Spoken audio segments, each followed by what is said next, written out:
Hey everybody, it's JJ and we're back again for another ASUS PCDIY hardware live stream. Hopefully everybody's having a good Friday and then things out on a positive and productive footing.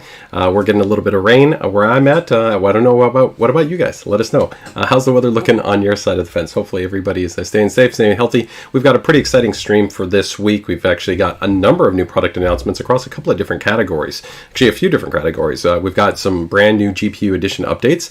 Very cool for those of you actually looking for something very compact and low profile. Actually, two new low-profile base graphics cards, with one being a low-profile 3050 and then one being a low-profile 4060. Very excited about that low-profile 4060. In addition to that, we've also got updates for our actually Radeon users that are out there that are interested in a high-performance but at a lower price point, high-end 1440p 4K gaming-centric card and ultra-high refresh rate 1080p gaming card with the 7900 GRE. We're actually going to have two models that we'll touch on with the TUF Gaming 7900 GRE and then the dual 7900 GRE. We're also going to touch on the long-awaited GT302 chassis, which is finally getting ready to pretty much hit shelves in April, so we're really excited about this guy. This is actually going to be our essentially follow-up to the A21 micro-ATX chassis, which was both BTF and standard build supported, but MATX. This will be a traditional ATX based build system in terms of what it can support, black and white, but also supports BTF and traditional base builds. So we'll touch on that guy as well. So quite a number of cool updates, and then rounding things out, we've actually got a cool update in terms of our VA series. That's our business series monitors with a 4K 27-inch base display with the VA27 UQ-SB. So cool number of items that we're going to touch on. Let's see who we have joining us today on the stream today. We've got Tech joining us, man. Fantastic. Thanks for joining us today on the stream. We've got Anthony joining us, man. Hey, fantastic. Thanks for joining us. Happy Friday. Michael joining us, man. Happy Friday to you, man. Thanks for joining us on the stream. Got the one, the only Sue Min, man. Happy to have you here. Thanks for joining us on the stream, and best wishes to you and yours this week as well. Let's see who else we've got. Erica, as always, joining us here on the stream. Thank you so much for letting us know that the audio is also doing good. Best to use in yours. Hey, the one, the only Wes from LAN OC. Great review, guys, site. So if you guys are interested always on kind of being up to date on some of the latest and greatest PC hardware, including ASUS components, make sure to check out LAN OC. Great long-term PCDIY centric website that you guys can check out. Spartan 1 is also joining us. Sunny here in SoCal, so we're in Northern California. A little bit sunny there in Southern California. I'm sure for us we'll brighten up over the next few days, but you know, as Californians, I'm sure you know we need the rain.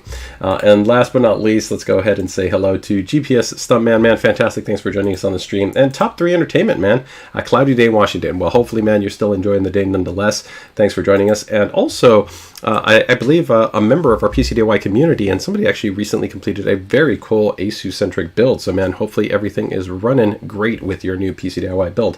So let's get ready to go ahead and jump into it, guys, see what we've got going on in terms of today. We've got some initial announcements that we want to jump into.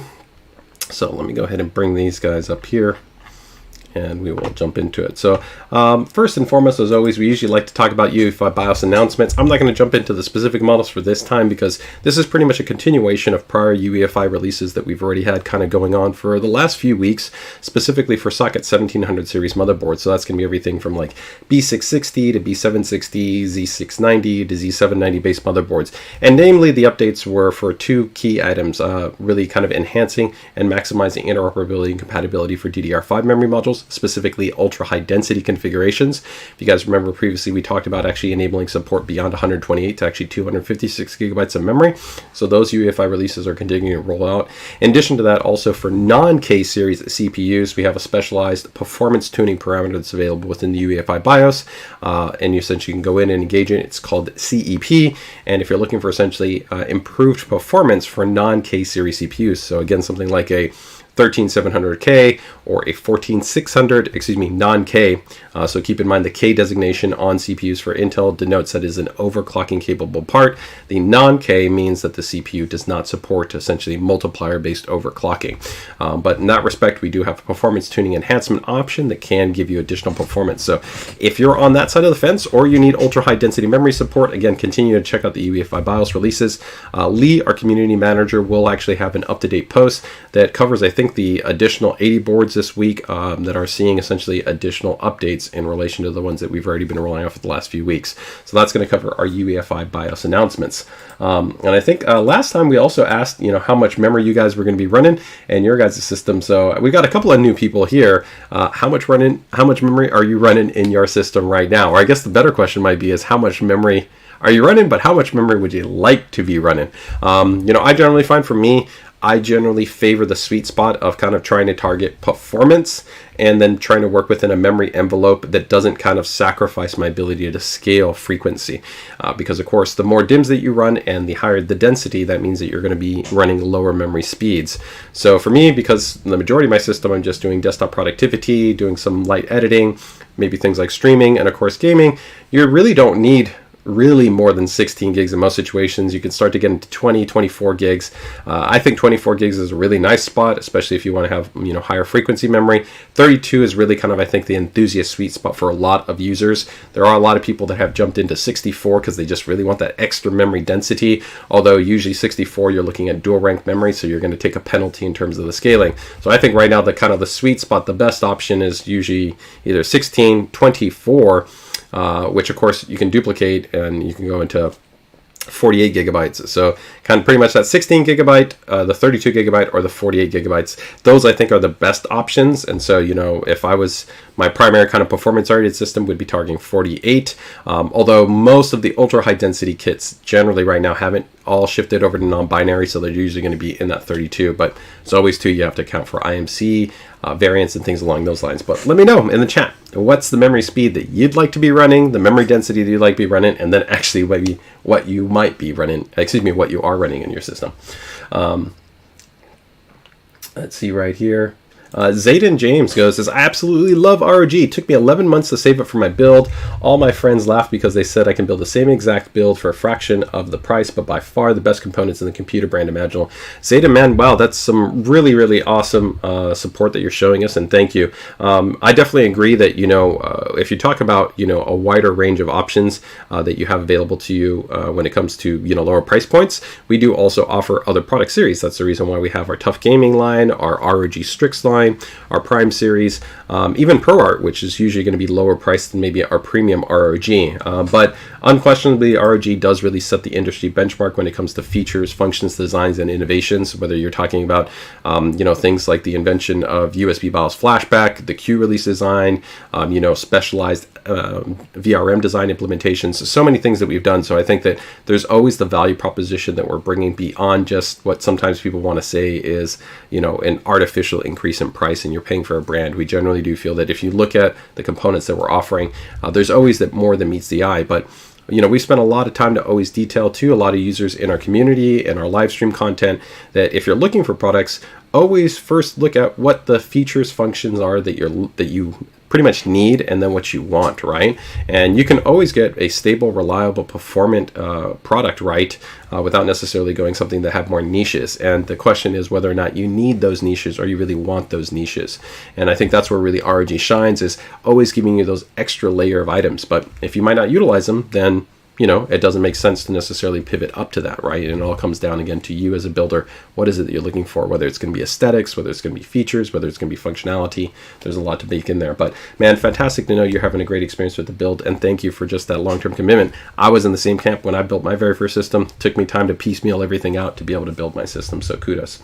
Michael notes, Michael always seemingly is out there, just a bit beyond kind of the normal range of what most users kind of communicate. So he notes he would like to have 1 terabyte worth of memory, DDR7. So that's still quite a bit away, right? We're not even at DDR6. DDR5 is just starting to kind of get into its maturity, right? But 1 terabyte is definitely going to be possible in DDR5. It's pretty crazy that we're already running, 256 gigabyte configurations.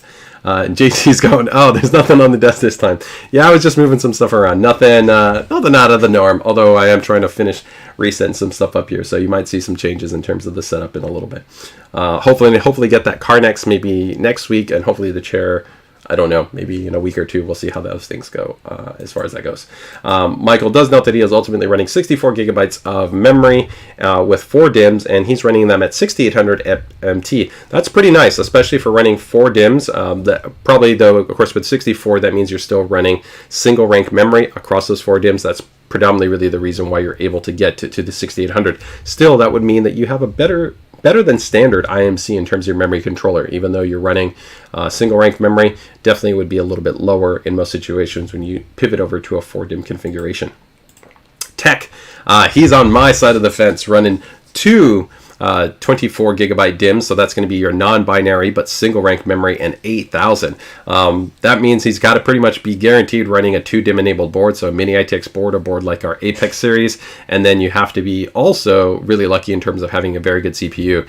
Just for inside data, probably a lot of you on the stream might have already seen prior streams where we've talked about this, but just anecdotally, if you're not aware, you could literally go through 20 CPUs and not any one of those CPUs would actually be able to sustain an 8000 memory divider.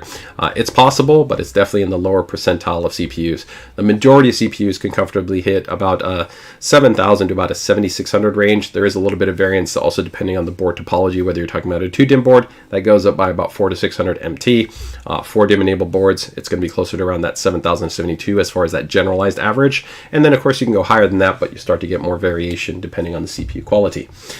Spartan 1 notes 48 gigs. He's got an 8400 kit, or Spartan 1, actually, sorry, you could be, might not be him or her, I don't know. But either which way, Spartan 1 notes that they're running 48 gigabytes, 8400 MT kit, and then running 8200. That's still very, very impressive. Again, you've got a really good CPU and a very nice board there in terms of what you're able to run. So kudos to you. Pretty sweet. And then lastly, we've got one user telling us they're running 32 gigabytes, 5600 MT, so also DDR5. Interesting. We didn't have, that's I think maybe the first time that we had somebody not note that they're running DDR4. Everybody that responded was only running DDR5. Hey. But then again, transition and pricing has really hit, I think, a sweet spot. DDR5 is definitely the future. Much better density, right? Much better scaling, better efficiency. So all the way around, it's a great time now as far as adopting into DDR5, especially compared to where we first at. All right, guys. So that takes care of our UEFI BIOS updates.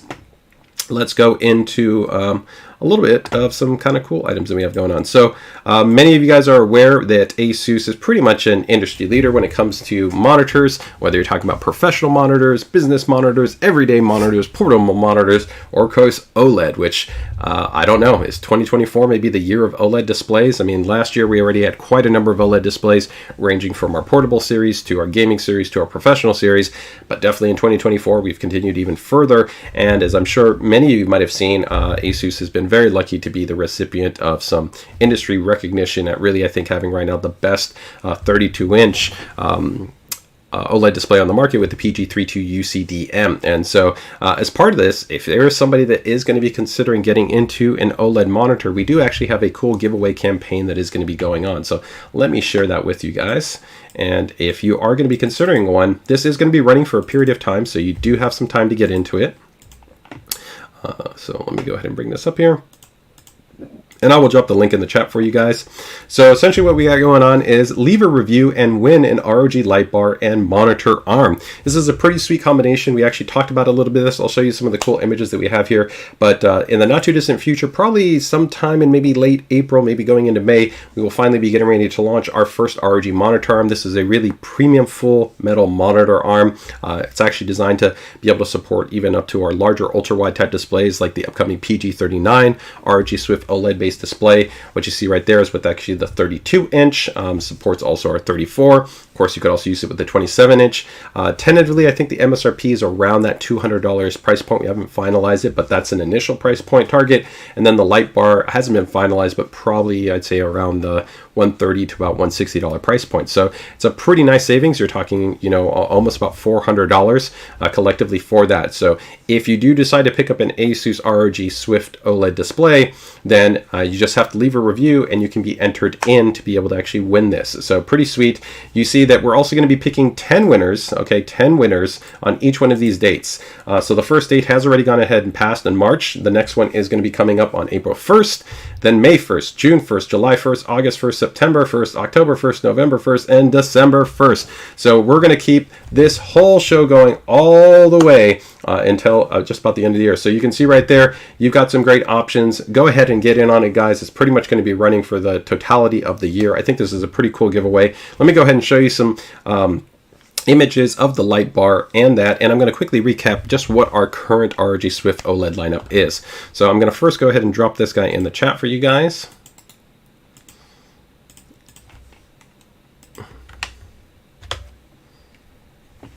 All right, and the other cool thing about this is I can tell you that this also means that this is covering some other ROG Swift OLED displays which have not even been released yet. If you guys know, 2024 we have other exciting OLED displays that we do have coming to the market. So I'm going to recap essentially all the ones that we've already released, but I can also confirm for you in 2024 we're not done yet. There's some stuff that we haven't even talked about yet, and I'm not going to talk about it yet, but we have some exciting things coming down the pipe. But we also have, of course, the long-awaited PG32 UCDP, which will be coming up very shortly in early Q2, which is going to be our 4K 240 hertz WOLED based display, which is also going to support that FHD toggle mode to 480 hertz. We then also later on going to have the update to the PG27 AQDM, which will be a 27-inch 1440p display, but supporting that ultra blistering fast 480 hertz refresh rate, which is going to be very exciting.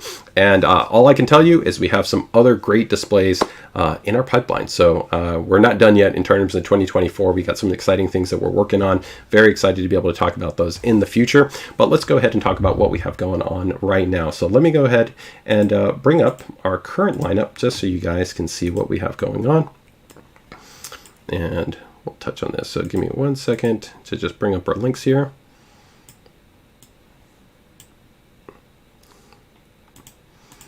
And we also have some other cool promotions aligned with some of these, so I'll touch on those as well.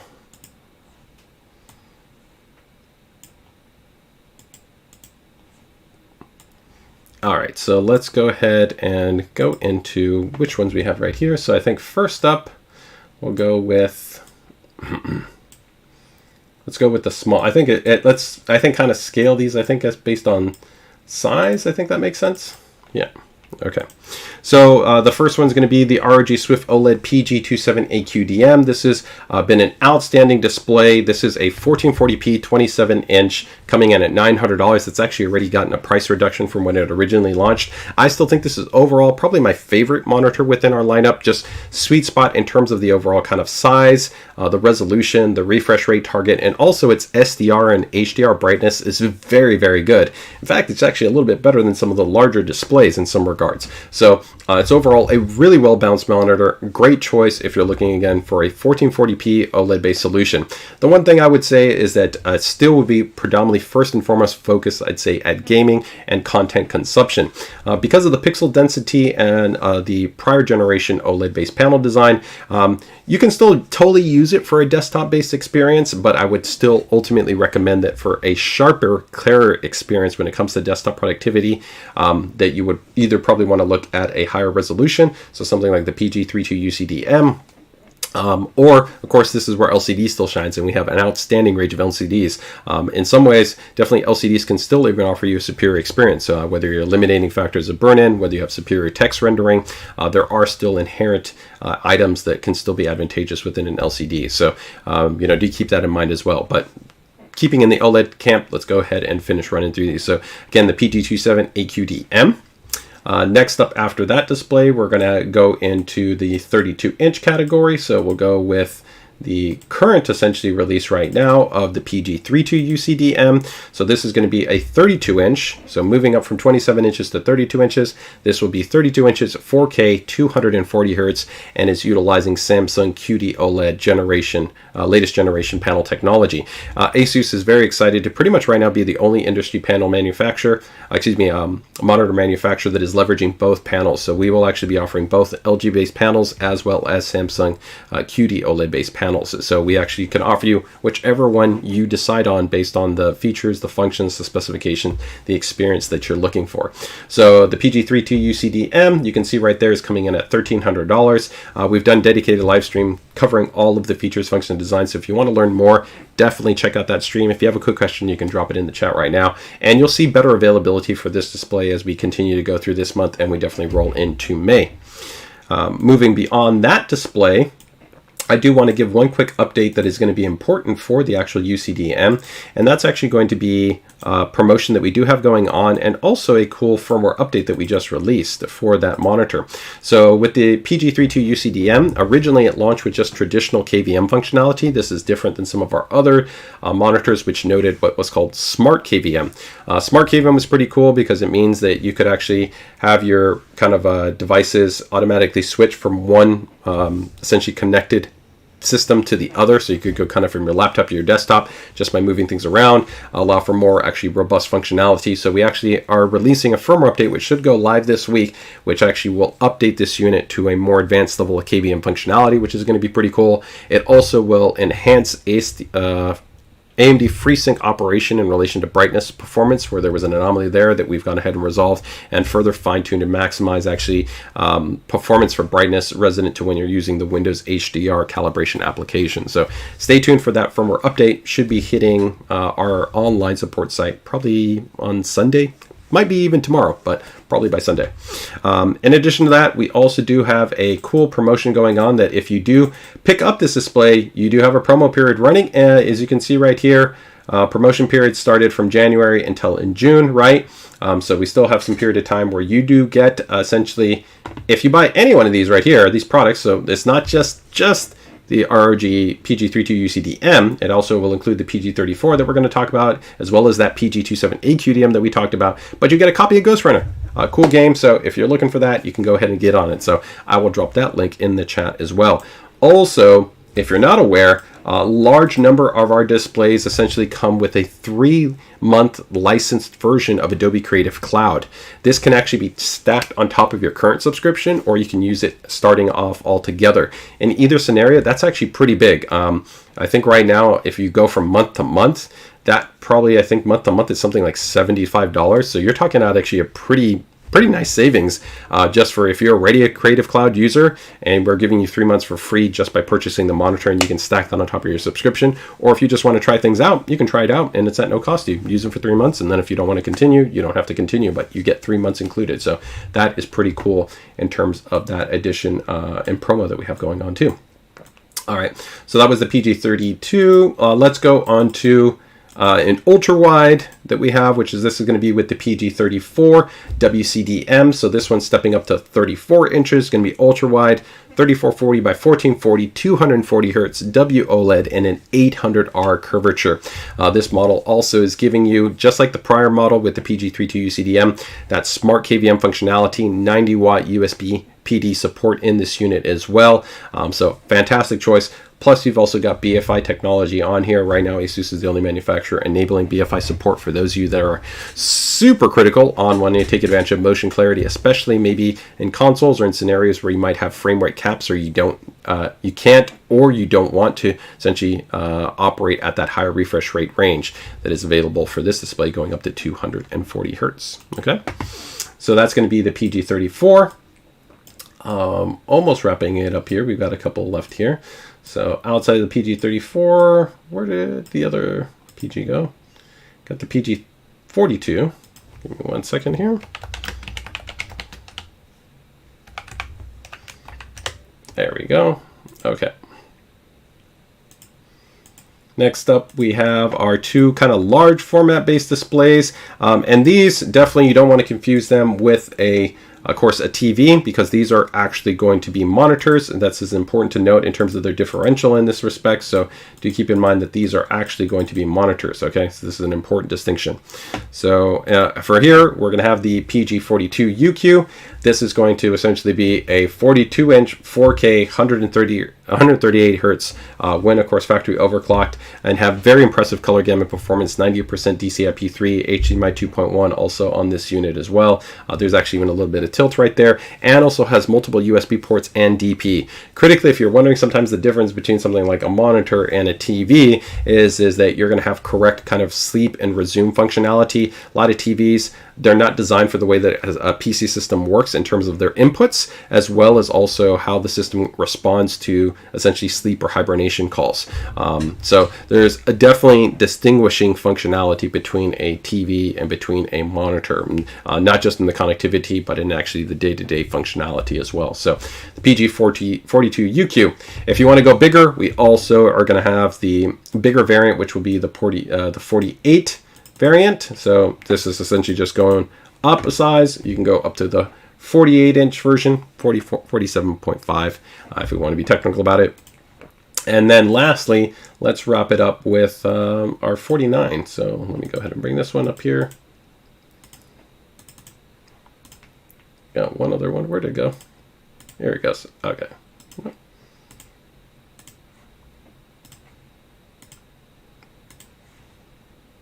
I do not, my tab disappeared there. No worries. We'll go ahead and just open up one more. And just taking a look at our last display right here, we've got the PG49WCD. This one's pretty cool if you're somebody that really likes the kind of multi-monitor setup, but you essentially don't want to have to deal with kind of the bezel and you want a more contiguous kind of framework. So this is actually pretty nice. It's going to be 49 inches at 5120 by 1440 in terms of the resolution. It's a QD OLED panel, 144 hertz, also supports that 90-watt USB-D. All of the units also have that cool tripod mount that's on the top that allows you to mount things like microphones, cameras, lights, and different types of accessories if you want to position those directly in the center, which is really, really nice in there as well. So this is a great addition, especially if you kind of want to think about having like two 27 inches side by side, you can do that. And for a lot of the displays we talked about, the 32, the 34, the 39 that's coming up, this model as well, the 49, they all have picture-in-picture functionality. So if you want to be able to have like one system in a picture over here, or picture by picture, picture in picture, you do have different modes available to you as well, which is pretty cool. So a lot of functionality. So that's just a quick recap on our displays, all of those that would qualify for essentially that giveaway.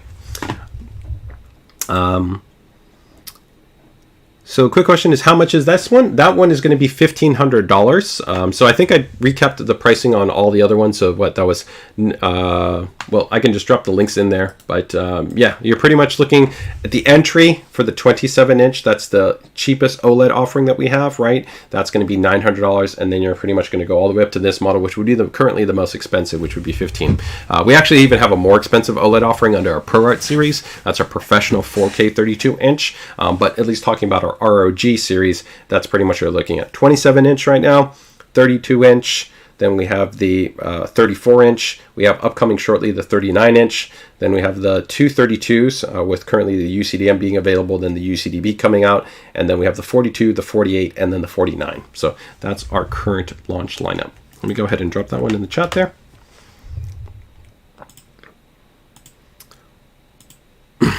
Mohako goes, I just got the PG32 UCDM. Any firmware updates? Yes, as I noted, that the firmware update, it's not critical.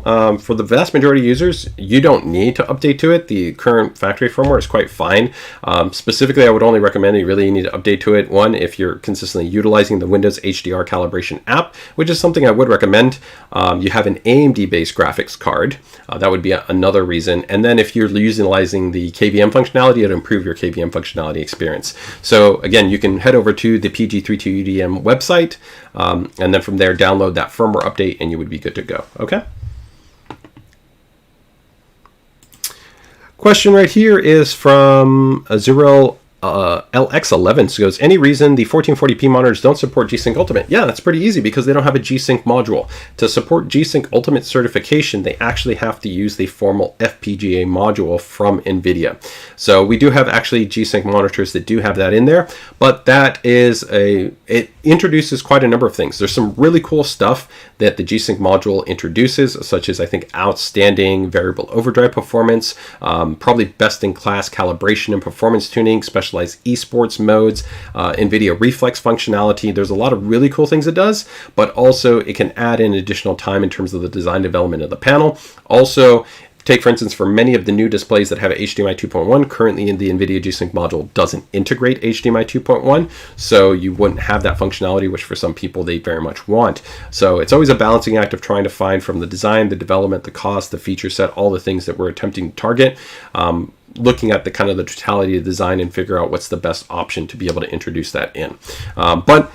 With that being noted, our 1440p based monitor does still fully support NVIDIA G-Sync in terms of its compatibility. So you still do have support to be able to run in G-Sync, that variable refresh rate with NVIDIA graphics cards. Okay, and G-Sync compatibility.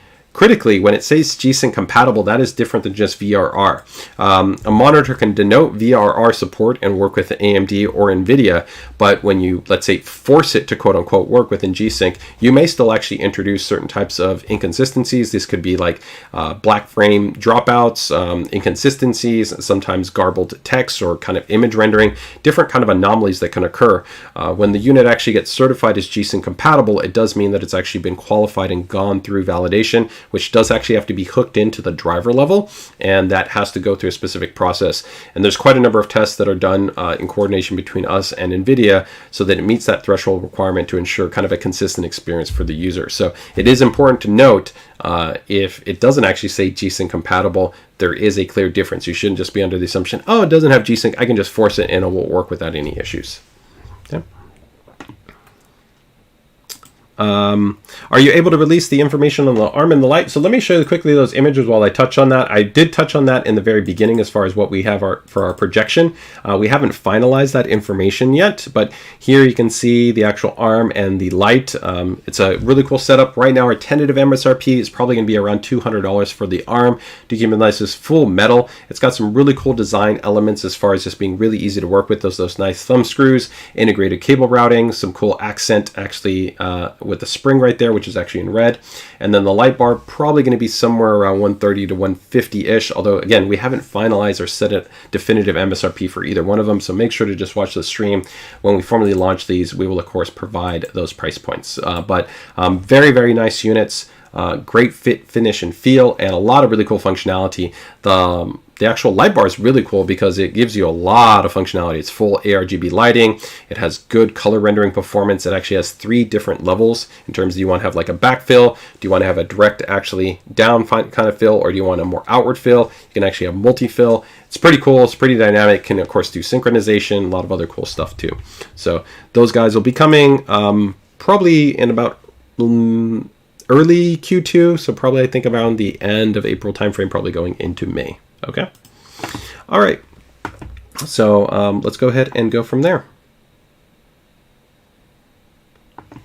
No, Michael, that's the same pricing that I think we released. I think originally in the very first day of CES, we had some miscommunication in terms of some of the pricing, but then in the later content that we communicated, we updated that pricing with other kind of interviews and session updates. So no change in that regard as far as that. But again, I can't 100% confirm that pricing. Keep in mind that, like I said, this may change. We haven't finalized the MSRP pricing. So until you actually see that in terms of, hey, we're now announcing the channel availability, just kind of go TBD. So this is just a rough estimate, although I would not expect the pricing to generally pretty much be any higher than what I'm noting right here. If anything, it might be made potentially lower, but it should be in or around this range, whether it's a little bit lower, whether it's about the same, or maybe a little bit higher, but I don't think so. I think it should be probably around that price point. Okay. Blueberry Dingo says, excited for the release of the light bar and the monitor arm. Yep, I would agree. I think they're very cool additions. So pretty cool. So those are just some cool updates that we have going on there in terms of that promotion. So I do believe I dropped that promo in there. If anybody can let me know if that promo did drop in there, that would be appreciated. Give me 1 second right here, guys.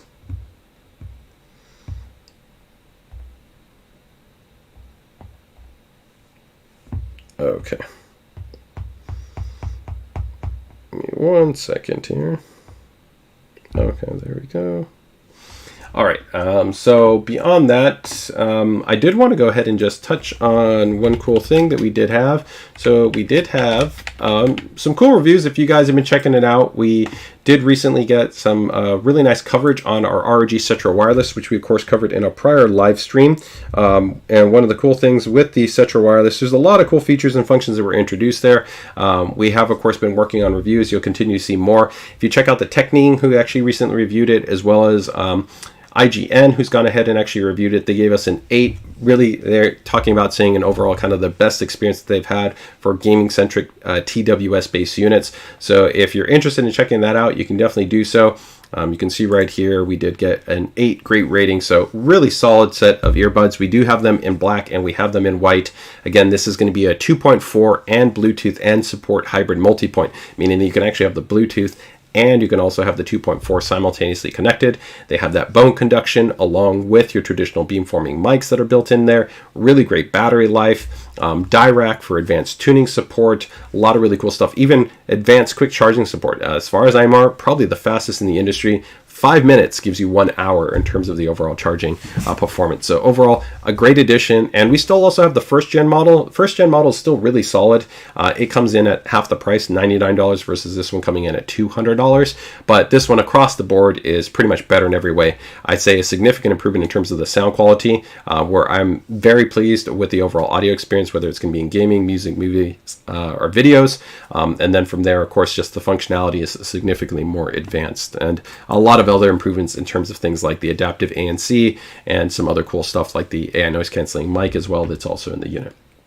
All right, and then also on the chassis side, our friends over at Think Computers did complete a recent review for our ProArt PA602 chassis, which if you guys don't know, the ProArt PA602 is our ultra high airflow chassis. This is going to be a chassis for those of you that want really kind of a minimal performant high airflow system. It comes with two 238 millimeter thick fans that are in there, along with a thicker frame rear mounted 140 millimeter fan. Truly impressive, and we did get a 9 out of 10 there, along with a recommendation award. It's got some really cool things like integrated wheels, which allow you to kind of tilt it and move it. You can put casters on there, so if you want to be able to have a full kind of cart. It's got a toolless design to be able to install the actual GPU, can support a 420 millimeter AIO like our ProArt LC420 base cooler. Great addition that we have within our chassis lineup. So another cool review that we have on that side. All right, so beyond that, I've got some cool little teasers that are going to be coming up for you guys in terms of some upcoming product before we get into our new product announcements. So let's go ahead and touch on this quickly. The first one is going to be the RTBE88U. So this is something I didn't actually even put in the show notes, but I'm very excited to go ahead and touch on this.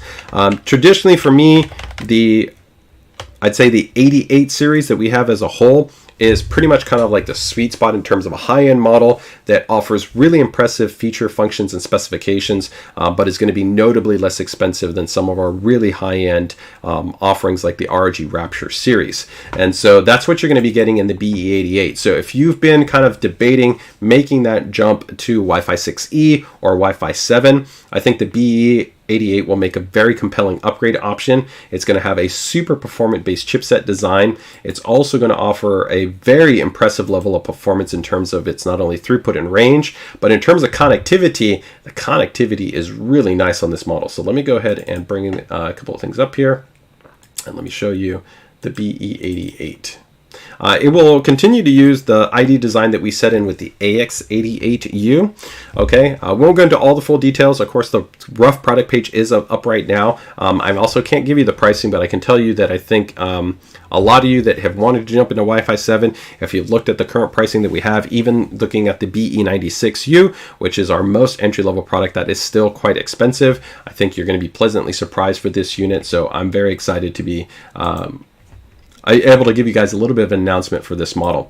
Now, when we take a look at the back, though, I think one of the cool things you're going to see here is really an impressive stack in terms of the actual richness in terms of hardware experience. So, of course, you're going to get all that amazing high-speed throughput for Wi-Fi 6, Wi-Fi 6E, Wi-Fi 7-based clients, right?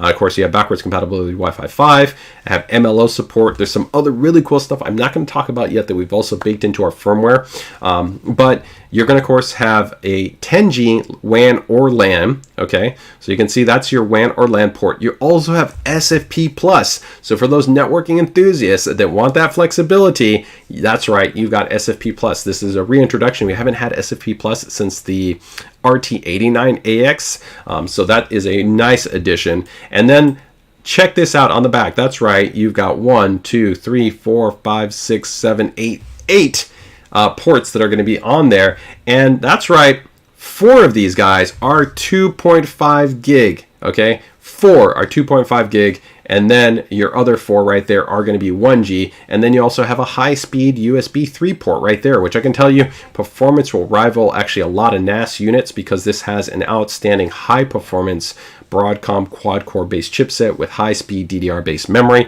I would probably average, giving you a little bit of a teaser, probably say going to be in the range of at least 125 to 150 megabytes in terms of performance. So very, very capable in terms of actually USB attached storage performance. All right, guys. So not going to go into all the details, just a little bit of a teaser, but this guy's going to be coming in the not too distant future, the BE88. And just like the BE96 and the ROG Rapture or any of our Wi-Fi 7 product, this guy will support, of course, your AI mesh feature set. So if you do want to be able to kind of pair 2 of these together to even be able to have more comprehensive coverage, then that unit will get you covered on that side of the fence. Some people ask, well, what's kind of the relative range? In most situations, a single high performance router like that is going to comfortably be able to give you range between about 2,500 to about 2,800 plus square feet. In some situations, it can even be more than that. All depends on your environment, but I would say in that effective range. So if you're in like a space where you need 3,000, 3,200, 3,500, or 5,000 square feet, then you would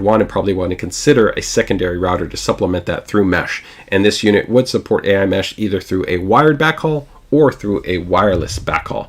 So that is going to be the RT-BE88U. I think an awesome addition to our networking stack. So pretty sweet. I just wanted to show you that, guys. So there you guys go. All right, let me go ahead and quickly see if we had any comments there before we continue on there.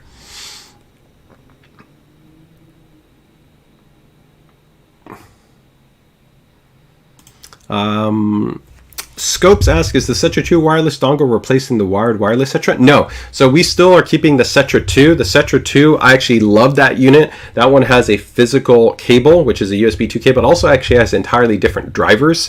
That one, I think even sounds better. It's a great unit, but that's a wired based unit. So we have the ROG Cetra 2, and that's going to have a physical cable, right, to the actual in-ears, and then native USB-C with an integrated DAC and amplifier, and that would just connect to your switch, your phone, your laptop, your desktop, whatever you want. With the Cetra True Nova, you can see right here, this is the 2.4 gigahertz adapter, and then of course it has Bluetooth 5.3 built in, so you can connect either way. If you use the 2.4 adapter, you plug this into your phone, your laptop, your desktop, your switch, your Ally, whatever it might be, and you'd be good to go. Okay.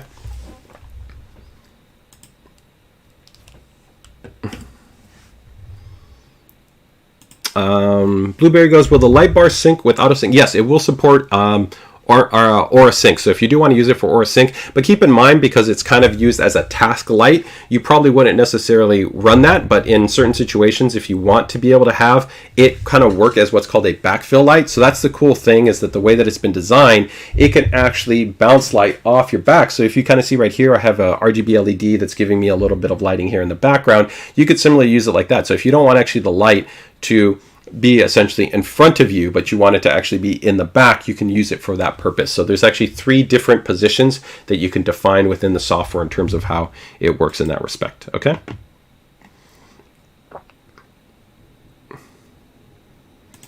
Raffin goes, do you think the PG32 UDCP will release before September? Yes, for sure. Our goal is to actually release the display within Q2. So Q2, we're about to come into it. If you're not aware, Q1, Q2, Q3, Q4, these are breakdowns by essentially 3 months, so 12 months in a year. So yes, the next 3 months is going to be Q2. So we're targeting a Q2 release. And I would say should be, I think, before mid Q2 should be the release. Okay.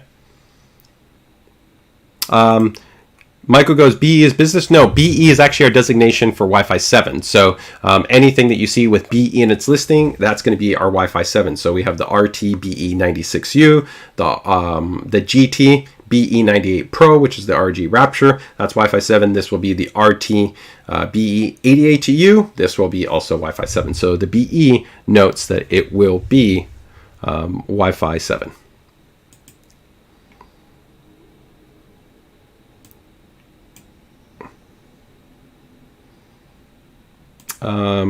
Stardust goes, will it be a matte display? I don't know which one you're talking about. Are you, if you can clarify for me which product or display you're referring to, I can clarify with it. But pretty much all of our units are going to have an AR type of display, so matte type display. The only ones that don't have that I would define as a semi-glossy type of display, are going to be the QD OLED based panels. So that would be the PG32 UCDM or the PG49 WCD. Both of those, because they're Samsung QD OLED based panels, have a semi-gloss type display. If it's generally going to, not generally, but if it's using a LG based panel, then you would look at that as a traditional matte AR type display. Okay.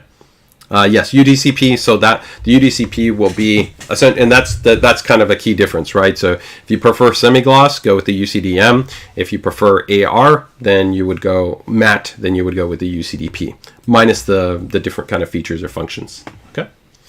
All right, so that takes care of that, guys. So in addition to that too, I also wanted to quickly give you guys just a little bit of a supplemental kind of teaser in terms that we will have these models coming in the not too distant future as well. Following up for the BE98, we will also have the Zen Wi-Fi BQ16 Pro. This is going to actually be our flagship based mesh Wi-Fi solution. This is going to offer really an extraordinarily high level of coverage. In our general kind of marketing materials, we're talking 8,000 square feet. So this is very, very, very large in terms of its overall coverage space. So this is kind of removing here from the BE88, but this will be the BQ16 Pro. This will also be a model that will be coming in Q2 timeframe. So for those that are looking kind of for the really high-end mesh Wi-Fi experience that kind of is going to give you just absolutely insane coverage, ultra high performance, maximum speed, you want quad band support, you want even 10G based connectivity. This unit has dual 10G LAN ports. It has some really cool advanced features and functions that we'll talk a bit more about when we get closer to the launch. It will also though be quite expensive in terms of this model. So we will have the BQ16 Pro, keep that in mind. We will also have a specialized option that we will be working with our friends over at Best Buy, where we will actually have a triple pack version of this. So keep in mind, already with two units, you're having 8,000 square feet of coverage.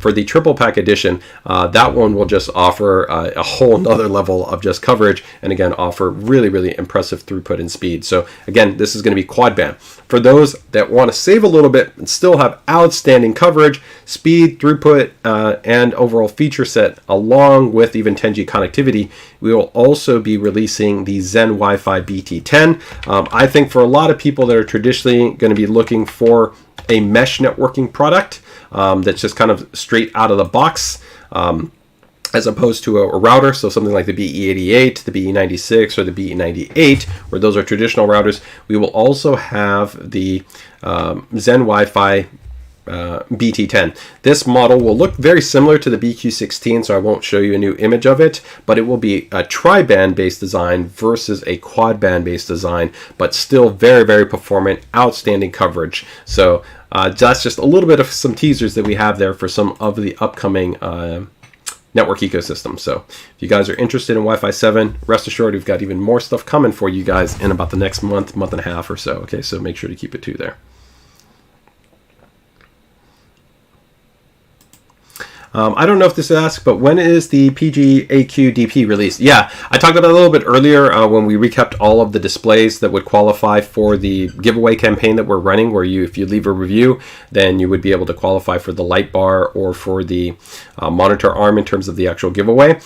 So that one, right now, we haven't 100% set kind of a target. Right now, our estimation is just probably late Q2 timeframe. That's not even a guarantee in terms of its release, so just continue to monitor. When we get a little bit closer to having probably a rough estimate, even within I think about a month time frame, we'll definitely detail that further, as we generally do these streams weekly, so you'll kind of be kept up to date to let you know, hey, the monitor is going to be coming out and we're projecting it to be maybe July or whatever the month might be. So we're still a bit out from that one, so I'd say at earliest late Q2. Probably might have a bit more information once we get into about the middle of Q2 timeframe in terms of its release.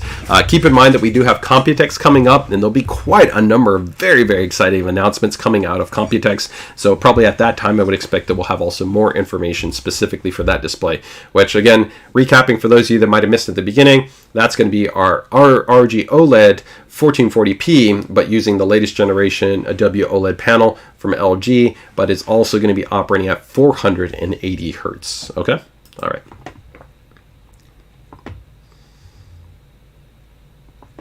Okay, so let's go ahead and go. Lastly, I wanted to touch on the ROG Curious. We'll probably have an update on this guy in the not too distant future. I think probably maybe a dedicated stream touching on the Curious 2 along with the ROG Harp and our polling rate boost adapter and some other cool stuff there. But let me just go ahead and touch on this model because I will share you guys the pre-order link if you guys are interested.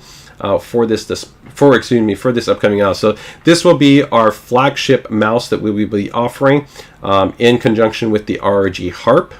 So let me go ahead and just bring that up here, and I'm going to share the pre-order link. So the actual launch for this guy is going to be happening on April 1st. We do have the pre-order link up right now if you want to be able to go ahead and pick it up. So it's pretty much going to be coming in about the same price as the ROG Harp. We have the Harp, which is going to be either white or black, 54 grams, so ultra lightweight, has the ROG Aimpoint sensor, outstanding. This is the Aimpoint Pro sensor, which is even more advanced, 42K with guaranteed industry-leading CPI 1% deviation. Our SpeedNovo-based chipset for outstanding battery life, stability in terms of polling rate performance, latency performance, new ROG 100 million rated optical micro switches, so it changed from our prior generation ROG mechanical micro switches that we had in there. And here, compared to the Harp, of course, the Harp is a longer symmetrical base body. This is going to be a ergonomic base body. So let me know in the chat, are you a symmetrical body type of user?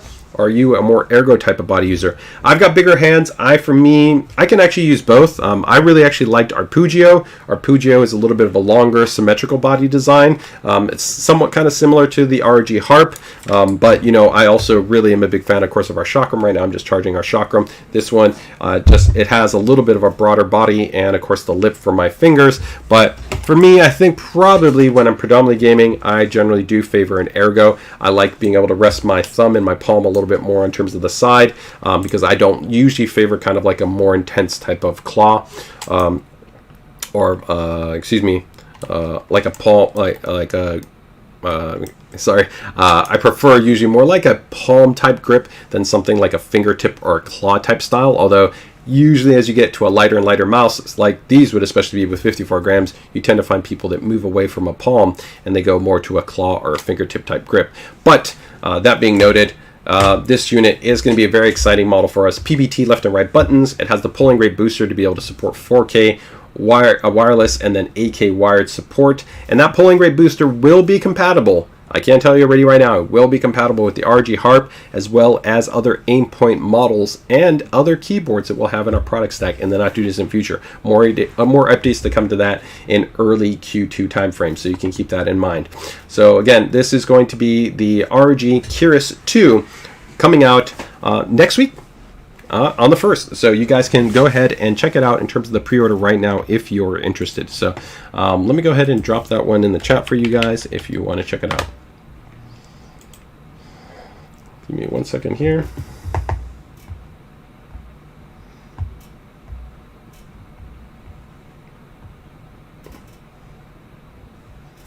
Okay, and let me see if I have the link here.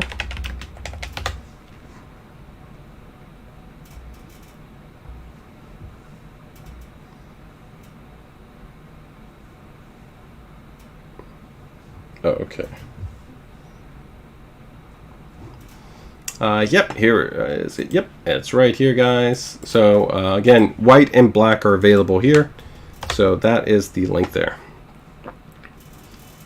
And I think I can go ahead and just share with you a couple of quick images if you want to see that. Lastly, also, make sure if you are not part of the ASUS PCDIY group, I'm not going to give you the information. I'm not going to tell you ahead of time, but I'm going to tell you. I have a really exciting update. There's something really cool that I'm going to show in the group, and it's going to be coming up in the next couple of days. That's all I'm going to tell you. So if you want to find out about something really cool that I think a lot of you are going to be really excited about, you got to be in the group and you got to watch for the post. We're going to cover it in next week's stream for sure, but make sure to check it out. Okay, definitely want to check it out. All right.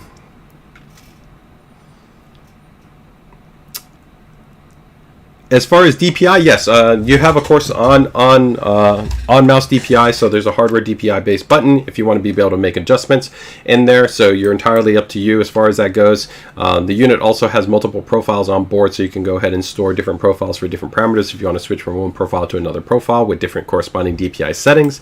If you want to go ahead and do that as well, so a lot of flexibility in terms of how you want to tune or tailor that. That's all up to you. Okay, so definitely check that out, guys. If you can let me know if that link worked for you guys, okay, in terms of the Curious 2 pre-order, check that, guys. Check that out, okay? All right, so I think that takes care of our quick teaser. So I think we're going to pretty much get ready to check out our latest products. So let's go ahead and do that. It seems like my scrolling lighting there, it stopped scrolling. So let me go ahead and reset that and also take a little bit of a drink here. Michael, no, I'm just, I like giving you guys the up-to-date information, right? You know, so you guys can be aware of the cool stuff that we have coming out as soon as it comes out, right? So you guys know I like to try to give you that information as soon as I can when you guys are checking out the stream. So I found the YouTube teaser. Yeah, the YouTube teaser is just a pre-roll. We've shared the video in the past, so you guys can definitely check that out, okay?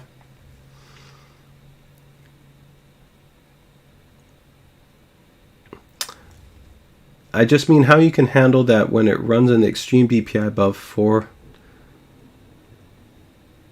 I'm not sure what you mean, Evo. If maybe you can drop a post in the chat, drop a post in the group, a little bit more detailed. I can try to see what you mean. I'm not exactly sure what you're asking about in terms of the DPI question exactly. So if you can clarify it a little bit further, that would be great.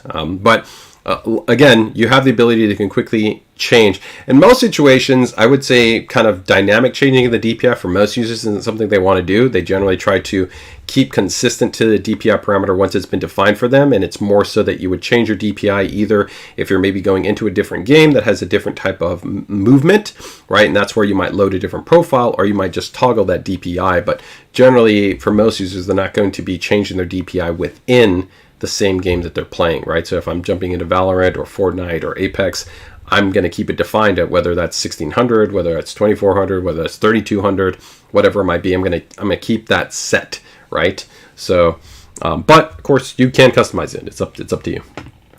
All right. So let's go ahead and go into some of our new product announcements here. So we're going to touch on the first one. This is going to be the ASUS Dual 3060. Not super crazy in terms of, you know, ultra high performance based card. So for a lot of you, it might not be as exciting as, you know, of course, our higher performing solutions. But I think for a lot of you guys out there that are just building a kind of standard system, maybe a first system, maybe you're on a more limited budget, or maybe you're in a situation where you're looking for you know, maybe a more compact design, although definitely we have quite a number of even higher end cards, especially with our dual series, which are going to be quite compact. That gives you a lot of flexibility. But this card as a whole, if we talk about its average performance, is generally going to be around 1080p performance is going to be, I'd say, you know, probably in the range of about 45 frames or so. It's going to be in that range. So it's a solid, I'd say, card that gives you modern kind of architecture, good acceleration performance for desktop applications, can give you some acceleration performance in different types of prosumer professional applications as well. And then, like I said, if you're just running casual kind of indie games, general esports titles, or non-demanding kind of titles, then definitely this could be just a solid pathway for you. So let me go ahead and just bring up this guy right here as an option. So where'd my page go? Oh, sorry, give me 1 second here. There it goes. So this will be the ASUS Dual ASUS Dual GeForce RTX 3050 6 gig base variant. You can see it just comes in a nice compact design right here with a little bit of black and white accents coming in at 170. I already gave you a little bit of that performance target within this model, so you'll see that right there. Now, the kind of main benefit that this unit has is that there's no power connector that's required, right? So the advantage here is if you're going into a more compact system, or maybe this is an upgrade for a GPU that you might have from like a pre-built system that you maybe purchased in the past, or an older system, this is great because it's just using the power directly from the PCI Express slot on the motherboard. So that means that by default, the actual graphics card is directly powered by just that slot. You don't actually have to connect a dedicated power connector to the graphics card. It's just going to power directly from the slot. So in that regard, it's a great debugging card, great just plug and play card, very simple, easy, compact to work with. You also see very minimal in terms of its dimensions at 2 slots. And you also see it's quite compact there, right? At less than 8 inches. You can overall see that it's going to work in the vast majority of systems, except for the absolute type of smallest, small form factor based builds. So that is going to be the dual GeForce RTX 3050 6 gig base model coming in at 170. So I will drop that one in the chat for you guys. Okay. All right. Next up here, we're going to continue to move that along to our next card. This one is going to be where we're keeping the same performance, okay, as far as what we've previously talked about for that 3050. So again, if you were looking kind of for that relative average, I said about 45 frames for, I'd say, modern game engines. Definitely you could see quite a bit more than that depending on the game engine, right? Again, there's a big difference between, you know, Ori and the Blind Forest to Overwatch to Forza, right, to, you know, to Fortnite, right, to, you know, a range of different games. So keep in mind your game engine and your image quality settings are also going to all be always critical within this regard. For the next model that we want to touch on, though, this is going to actually give us a more silhouette and a little bit more compact type of profile and design that we're going to have within this card. So go ahead and bring this one up here. This is going to be the GeForce RTX 3050 low profile base graphics card. And so you'll see that it denotes the LP. The LP means that you get that low profile bracket. The low profile bracket is going to be purposely utilized in more compact systems. So more compact systems, whether that's a traditional ATX type of build, small form factor build, or sometimes certain type of like 1U chassis, things along those lines, would also be leveraging these type of graphics cards. It is going to be a little bit more expensive. You do see that it uses a dual fan design, but it's a very compact dual design.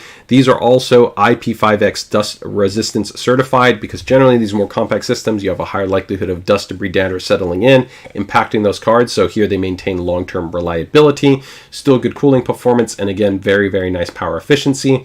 You're also going to be able to see that within this card design, you don't have to, again, worry about power connectivity issues, so you're pretty much good to go. Let's go ahead and take a look again at the dimensions that we're going to have on this side. So you can see 7.17 inches, so very compact, again, 2 slots with the low profile bracket, and then from there, again, no power connector.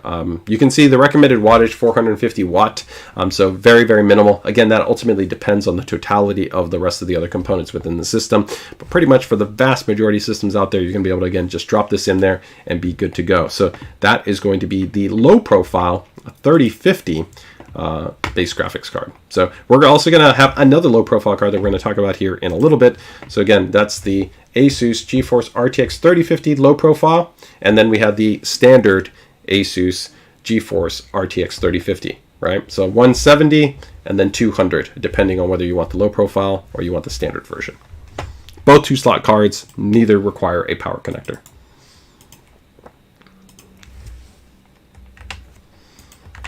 Let me see if there's a quick question right there. Jordan goes, what are some good pre-built PC guides you have for the PG27AQDM? That's a really great question. My recommendation would be there's 3 things you would want to ask to go along with that. When you say a good pre-built PC, you really need to ask what's your budget for your PC. That's critical. The second one is probably at least know what are the top 3 to 5 games you're playing, because again, like I talked about, you know, Warzone versus Cyberpunk versus, you know, Fortnite are very different gameplay experiences, and that will define kind of what you want in terms of kind of a performance target for the hardware that you're defining. And then also critically, you noting the monitor helps you to also put in some kind of target performance, right? Because that means you want to be 1440p and 240 hertz. Now the really cool thing about an OLED display is that it has outstanding pixel response and really good performance even if you're not running natively at 240. So even if you're running at 1440p but you were just hitting 60 frames, 80 frames, 90 frames, 120 frames, it's still going to be a really great clear experience. So you don't necessarily have to look for driving 1440p at 240 because that will definitely demand even more from your GPU, and you're going to have to go with a higher end GPU.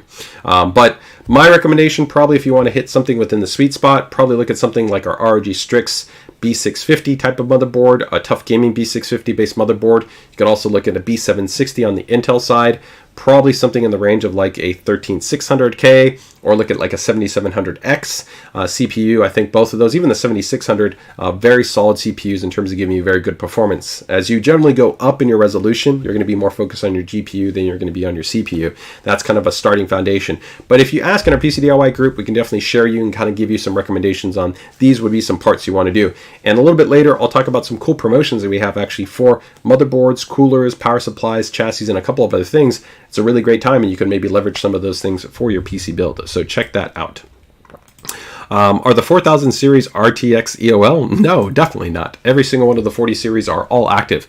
The only models that saw a transition is, of course, with NVIDIA recently releasing the Super Series refresh. Of course, some of those models are essentially being transitioned over, right? So keep in mind, like the 4080 is transitioning to the 4080 Super, so you won't see the 4080 for much longer in terms of channel availability, right? If it hasn't already kind of been pushed out. So that's an example of where there's been an adjustment. But otherwise, other SKUs are all still active within the lineup, like the 4070, the 4090, right? The 4060, the 4060 Ti, right?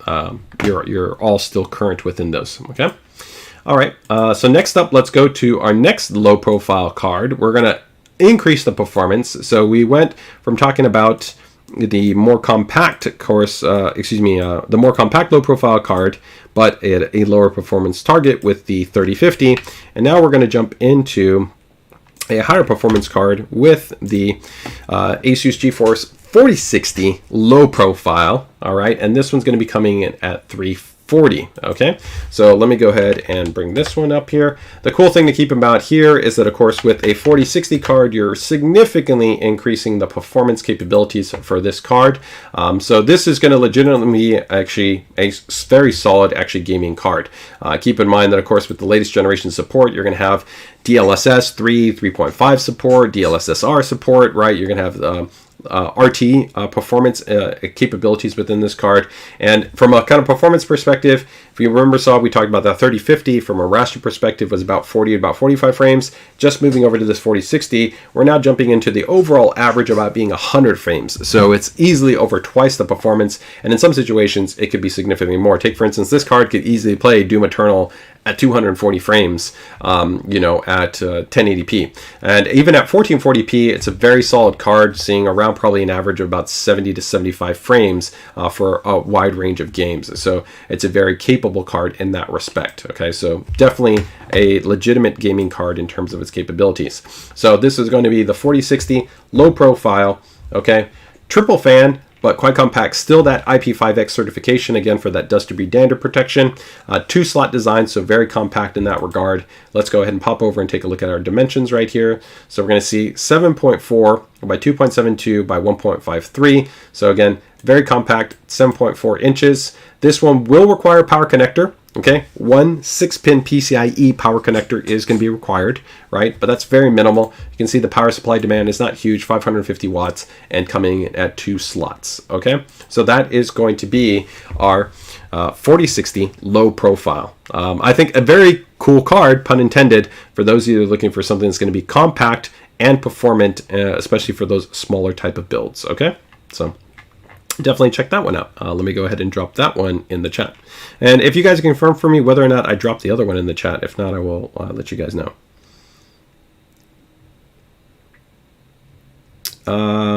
Sorry, Jerry, I didn't see what your question was. Did you have a question? I'm not sure. Okay. Tech goes, I'll be buying this. Oh, okay. Yeah, I mean, it's a very cool card. I definitely am a big fan of this. Like I said, we don't usually do a lot of kind of, I'd say, either our SL series or our silent series. So that means there's no fans. They're absolutely usually sometimes a single slot design, sometimes maybe like 1.5 slot, 2 slot design. So those are not that very frequent, and same thing, our low profile series are not very frequent. So it's actually pretty big when we do release these low profile variants to the market, because there's a lot of people that for different types of situations, they can definitely leverage them. So cool to finally see that we have some upgraded GPUs specifically for the low profile and compact segment of the market. Okay. All right, so that is going to be the 4060. All right, next up, let's go here and check out a GRE. So give me 1 second here. Bring this guy up. Go into our next GPU. This is going to be the dual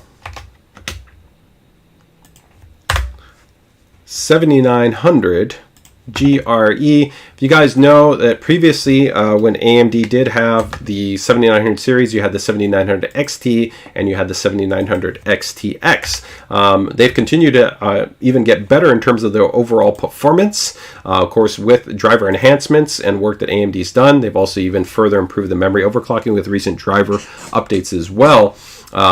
But in relation to kind of the performance target and the price band, there were some people that were hoping to even see a higher level of performance at a lower price point in that 7900 series, and that's where the GRE is coming in at. So the great thing is, I didn't actually note the price there. Let me go ahead and put that in there. This will be our lowest priced model. So it'll be coming in at $560.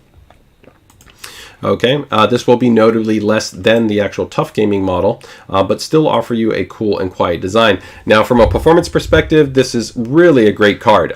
This is a card that in 1080p is really going to be great for those that are looking for high refresh rate gaming. So if you're talking about 144, 165, 240, 280, 360 hertz, this is going to be a card that's going to be great for that type of ultra high refresh rate type of gaming experience. Okay, as an average, right, you're generally probably looking around 160 frames or so for a 7900 GRE across a wide number of game titles. As we move into something like 1440p, again, looking at data from friends over like at Tech Power Up, we give you a consolidated gameplay performance average, about 120 frames for 1440p across a wide range of games. Again, depending on the game engine and the settings, it could be more or it could be less, right? Where if, again, we look at Battlefield's at over 240 frames. And then if we look at Witcher, it's a bit over 200. And then if we take a look at, Elden Ring's a little bit under 120, right? So keep in mind, definitely image quality settings in your game engine make a big difference in terms of that. But overall, this is going to be, I think, a very nice addition.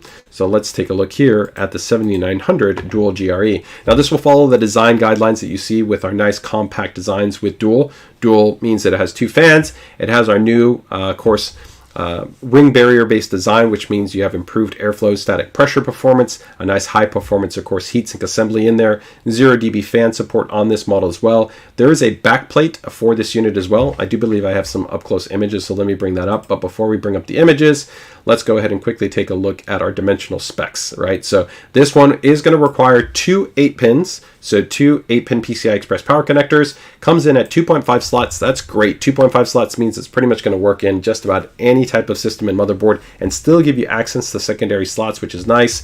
And you can also see pretty compact, 11 inches by 5.27 and a little bit less than 2 inches at the end there, right? So overall, quite reasonable in terms of its overall dimensions. Now, we won't have a white variant. Sometimes, of course, for the dual series, we have a white and a black base variant. This time around, we're only going to have the black variant, so do be mindful of that. Let me go ahead and bring up my images here. So here you guys can check it out. Very nice, clean, and compact design. There's no inherent lighting. You'll see just how nicely they look in terms of a side horizontal traditional mount within a system. Just got that nice, clean, kind of black with a little bit of white accent lighting. The Radeon and the ASUS, no RGB lighting. You don't have to worry about any type of sync or non-sync or anything like that. It's just clean, compact, cool, and quiet in terms of its overall operation. You can see one HDMI, DP, DP, and DP. You can always, of course, use a DP to HDMI cable. If you want to inversely, you can also go the other way around too, as both support, and you also have a backplate on the card and power diagnostic LEDs on there. So that's going to be the dual RX 7900 GRE. Okay. Keeping in the GRE, we're going to quickly take a look at the higher end variant, which will be the actual TUF Gaming model. So let me go ahead and take a look at that here. I'll bring that up. Give me 1 second here.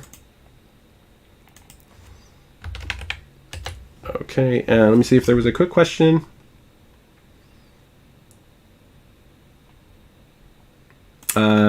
So Top View Entertainment goes, says, I've been holding out on buying the GRE to review, and I'm glad I did now. Yeah, availability should finally start to actually really kind of solidify this month with either one of these models, with the dual or with the actual TUF Gaming model. There is going to be a little bit of a price difference. I think for the vast majority of people, the dual is probably the more favorable model to probably target as far as, I think, interest. But for some of you guys, it depends on just, what your interest and your focus is. Might be kind of sensible if you want to check out the, the TUF Gaming, right? If you just want even a cooler and quieter card. And I'll give you some of the temperature data that you can expect on that one. But let's quickly take a look at just a little bit of kind of B-roll here for the dual GRE. You can check it out right there. Again, I think the dual series always look great in terms of actual card design. They're really minimal. They really complement actually both white and black boards. I like just that little bit of space theme, that little bit of that translucent base design. It's really refined and minimal, clean, nice design accent. Cool, compact, quiet, and that 2.5 slot is great in terms of its overall ability to not occupy other slots on a motherboard, especially if you want to use those for a secondary GPU for compute-based purposes, capture cards, other type of expansion options, 10G adding cards, all kinds of stuff like that. Great options. So again, this is going to be the dual Radeon RX 7900 GRE coming in at $560. All right. So let's go ahead and now take a look at the TUF Gaming base model. All right. Any more BTF hardware coming out? So we actually even haven't launched BTF yet, so I think that's a little bit of a misnomer, right? BTF is still tentatively getting ready to launch. So first will be our TUF Gaming lineup ecosystem, and we're going to talk about that in a little bit with the GT302 chassis. And of course, we're going to have the TUF Gaming 4070 Ti Super base graphics card and the TUF Gaming Z790 Pro base motherboard. So those will be kind of the three primary items you need to achieve the BTF ecosystem in terms of an experience.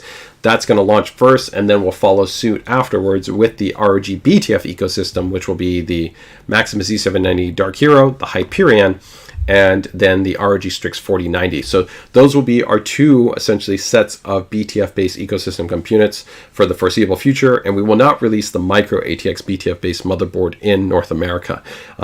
I do know that a lot of people have been asking if we're going to have it, because we do have the A21 chassis, which does support BTF, but right now we have no plans to release the TUF Gaming Micro ATX BTF based motherboard. But if you guys want it, let us know. Just keep sending in demands, and maybe that will end up changing. Okay. All right. So let's go ahead and take a look here at our TUF Gaming card.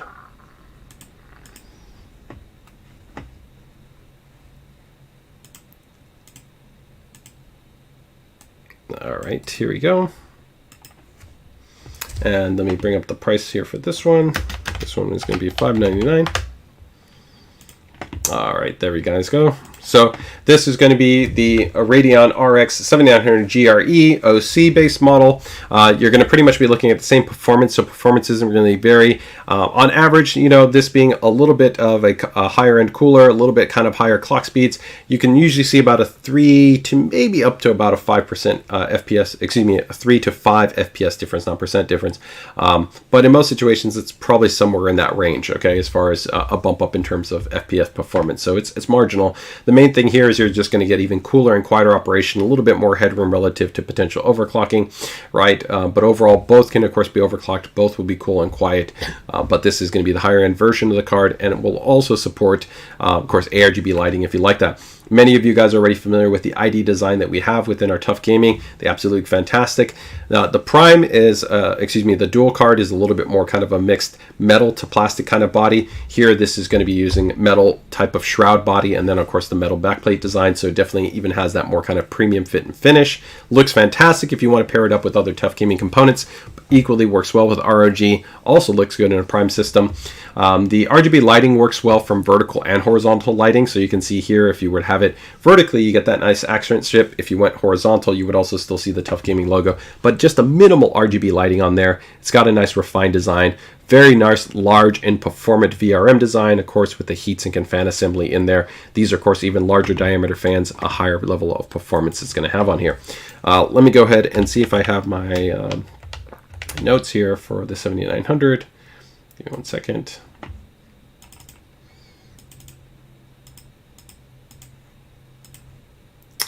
Okay, let me bring this one up here. Here's our TUF Gaming. And I guess we can show you guys here a couple of the quick B-roll. I just can check this one out here. All right, there you guys go. So that is going to be the TUF Gaming 7900 GRE. And let me know, which one do you like more? Do you like the dual or do you like the TUF Gaming? Price difference is not huge, but hey, you know, one is essentially going to be that 560 and this one is going to be 600. So 40 bucks. 40 bucks can get you a game, you know, maybe could get you a cheap SSD if it's on super sale. Could go towards, you know, maybe half of a mouse upgrade, you know, could go towards a peripheral. You could save it, right? So definitely, it's reasonable enough, and both are still going to be great cards. But which one would you think? Would you rather go with the TUF Gaming card, or would you rather go with the dual card? Which would be your choice? But both will be launching later this month. We'll have them available in not only the ASUS store, as you guys saw the links there, but you can also expect those from other channel partners such as Newegg, Micro Center, and Amazon. Let me go ahead and quickly see if we had any quick questions that kind of popped up right there. Jason goes, any idea if the BTF Maximus Extreme board? No, we have no plans right now to release a BTF Maximus Extreme. Right now, the only BTF ROG is going to be the ROG BTF Maximus Z790 Dark Hero. Okay. Asian JC goes, looks tough. Hey, Asian JC, another content creator joining us for the stream, man. Thanks for joining us. Guys, if you actually want to check out some recent reviews and some cool products that have been checked out, check out Asian JC. He's done actually some cool things where he's recently looked at a couple of things from us, including actually our RG Carnex, as well as some other peripheral items, some really cool items there. So you guys can check out. Just go ahead and check out, you know, his TikTok, his YouTube, his other social platforms. He's checked out some cool stuff there. Michael goes, now make them translucent aluminum so we can see inside. I love the TUF Gaming graphics cards. Thank you for that feedback. TUF, love it's better as dual, but also I like the dual. So it sounds like you like both. Yeah, I mean, they're both great cards, right? At the end of the day, you're not talking about that you're going to get an inferior or poorly designed product. They're both going to offer you a great experience in terms of being cool, quiet, and reliable. So it just really is going to come down to the overall you know, your preference, I think, in terms of aesthetics, and then your preference in terms of kind of the thermals and the acoustics. I do think I have the acoustic measurement data, so let me go ahead and see if I can pull that up quickly. Give me 1 second, and I'll pull that one up here.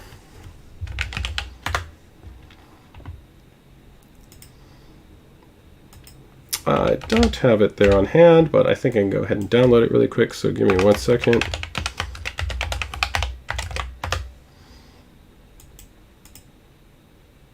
And I'll go ahead and download that.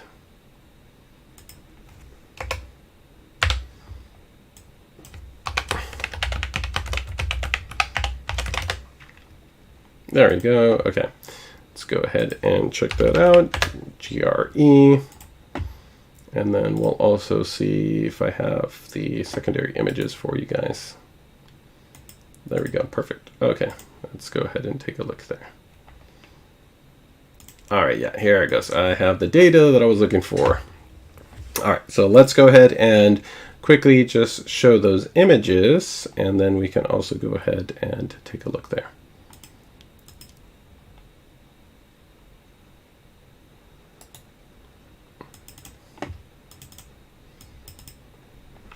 Here's some just close-ups for you if you guys wanted to check it out right there. As I said, larger diameter fans, same thing with the Axiotech fans. So that means that they have the ring barrier-based design. One accent line there for the RGB lighting if you keep it vertical. Although, of course, as you guys know, JJ is all about team horizontal when it comes to the mounting of his graphics card. Full metal backplate on the card. Power LED diagnostic that's also going to be there. Dual V-BIOS design. Again, performance and Q mode is going to be available to you on the card.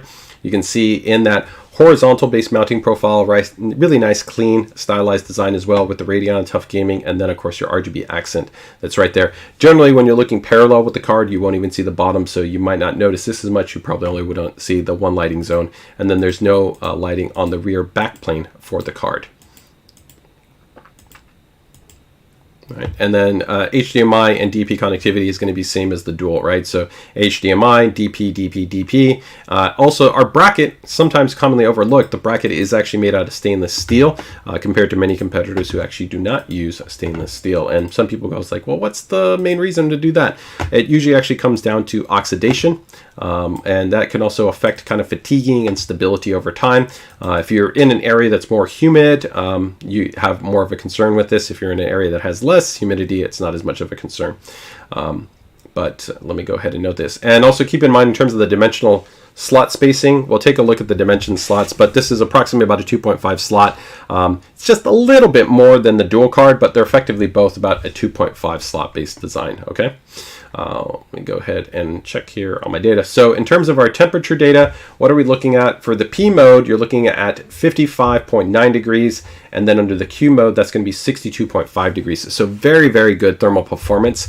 Keep in mind, this is in a 25C ambient chamber, and this is with an ultra high demanding load. So in most situations, it would actually be even cooler for general game workloads. You wouldn't actually see this. So I would actually probably expect you probably be a little bit closer to your maybe high 40s to your even lower 50s in terms of your actual general kind of gaming temperature target. But this is kind of, let's say, on the more stressful side. So 55.9, essentially 56 degrees is our relative kind of target average that we've tested for.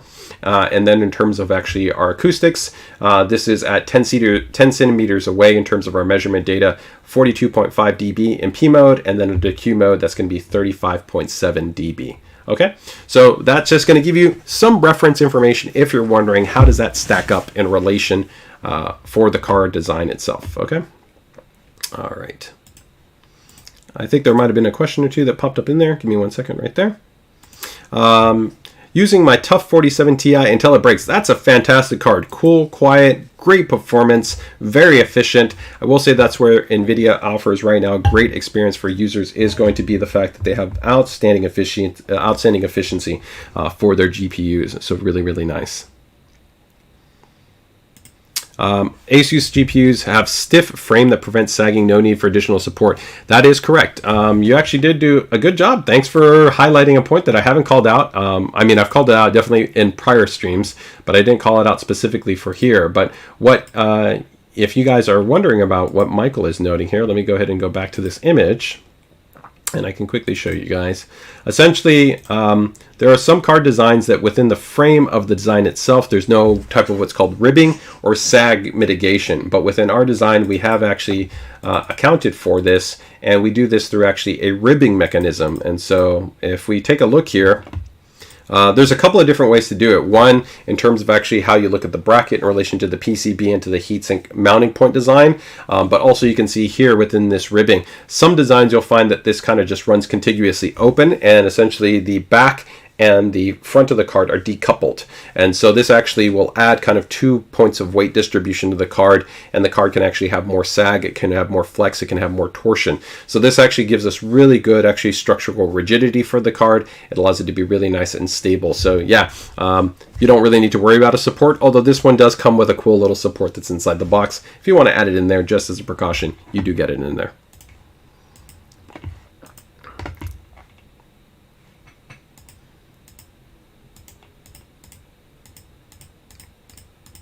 Okay, so that is going to be our TUF Gaming 4090, excuse me, our TUF Gaming 7900 GRE card. All right, so let's get ready here to wrap it up with one of the last items on our new product introduction, and probably the one that I'm most excited about. It's going to be the new TUF Gaming GT302. Of course, not new because we have definitely highlighted this chassis before, but the big claim to fame that we're going to have here with the GT302 is going to be that this is going to be our first BTF chassis, although it is not just a BTF chassis. Of course, this is going to fully allow you to have an outstanding experience when it comes to a normal build. So for 99% of all builders that are out there that are doing a traditional build, this is a great option for you. High airflow, great aesthetic, lots of flexibility and functionality when it comes to the chassis.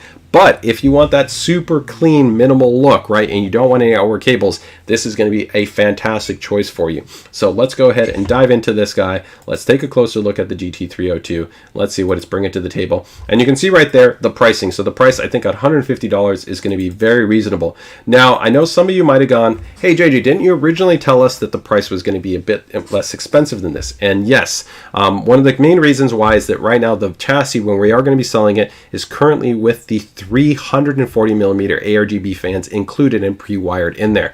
I think from that perspective, that's a great value proposition. Really minimal because you don't have to do any work in terms of putting in the fans, wiring up the cables. It's just very simply installing the rest of your items. And I'm going to talk about these fans where they're actually quite performant compared to a lot of the fans you traditionally get within a chassis. They have a thicker frame and very good static pressure performance. We've done a lot of benchmarking and test data, and we feel very confident in the porosity of the chassis, the airflow of the chassis, along with the included fans.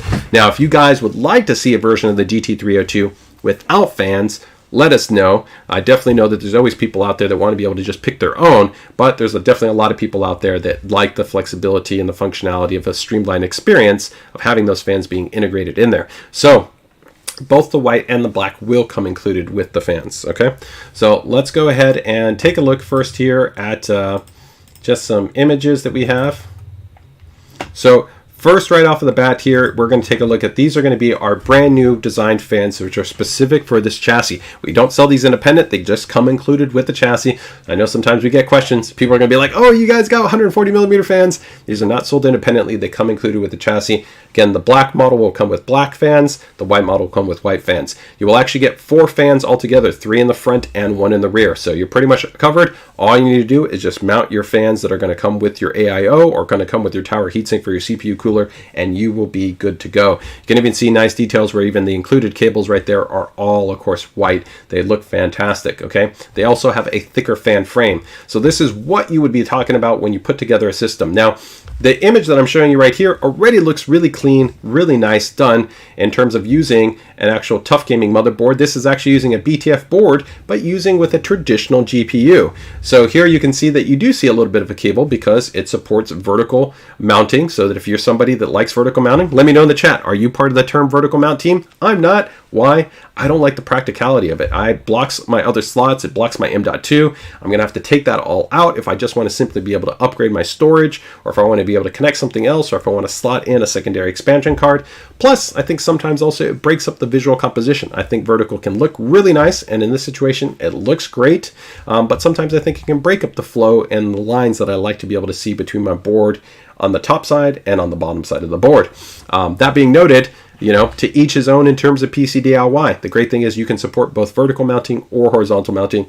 It's up to you in terms of the build. So this is kind of one option that you have in terms of a build. Really nice. This cooler is not currently a cooler that we do offer. It's actually an APAC exclusive cooler, but we gave you guys a little bit of a teaser. And a lot of you guys said that you want us to be able to bring this model in for the ACI region. So, you know, maybe it'll happen. You just have to wait and see.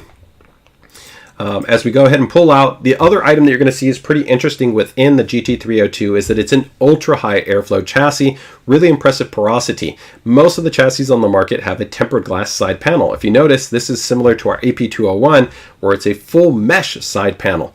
That gives it actually a really cool vibe where you have kind of like this silhouette design aesthetic, which I think looks really, really cool. I really dig it. I'm a big fan of this design aesthetic. But the cool part about the GT302 is that the panels that we have is it comes included with the tempered glass side panel, and it also comes included with the mesh side panel. So both of them come inside the box. And the cool part is that it's been designed that you can flip it.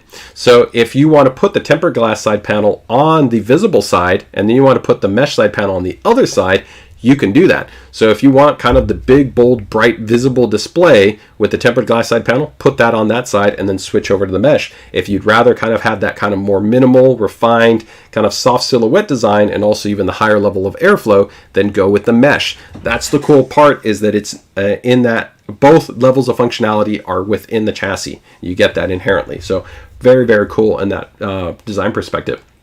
When we take a look at the front right here, you're also going to see you get a Type A, and a USB-C port. This is also at 20 gigabits USB-C rated. A lot of the chassis in this price segment are only certified for 5 gigabits or 10 gigabits. Very rare are they certified for 20 gigabits, which of course aligns with a large number of our new motherboards that all have 20 gigabits internal USB-C headers. Let me know, do you even have a device that uses 20 gigabit? Most users don't. Most users only have 5 gigabit devices. But let me know in the chat, what do you use? Also, do you like that design flexibility that you can switch between the two panels where you can go with the tempered glass or the mesh? And also, a cool little insight tip is, well, not a tip, but a little bit of a design insight, that the actual mechanism that we have, the detemp pins that take the actual front panel and adhere them to the chassis body, they're actually metal. A lot of times when you pull out the front panel, they use plastic detemp pins, and the plastic can be pretty good. If you definitely do good material composition and analysis, it can be quite resilient and it won't break or fracture on you over a period of time. But I'd like to know, is there anybody in the chat that's actually ever broken those detemp pins on the plastic side or had them fatigue out? These are actually metal. They're quite robust. They're quite nice. They really give you that nice lock-in experience, and they nicely pop out. So it is a cool little design to detail and definitely aligned with kind of the durability and the reliability mantra for TUF Gaming. So here's that side profile shot. You can see what I'm talking about, where you kind of have that cool stylized kind of soft silhouette where you can see it, but you don't fully see it. And actually, I really like that, especially too if you don't want to spend super amount of time to make it super clean. It doesn't really hurt because you won't be able to notice it as much, right? But you can, again, go with the TG side panel if you want to. So here you can see a nice full setup. As you guys know, ASUS has a comprehensive and the best in the industry as far as lineup between white and black components. So if you want to go for that bold and bright build with white, we got you covered. If you want to go with that classic clean matte black aesthetic, then you can definitely go black. We have a comprehensive lineup, whether it's going to be in TUF Gaming, ROG, Prime, ProArt, WS, any one of those series. You can mix and match them and find exactly the right fit and the right balance that you want from an aesthetic perspective. Now, the GPU side for this, keep in mind that we're going to have the 4070 Ti Super is going to be the white-based BTF variant graphics card.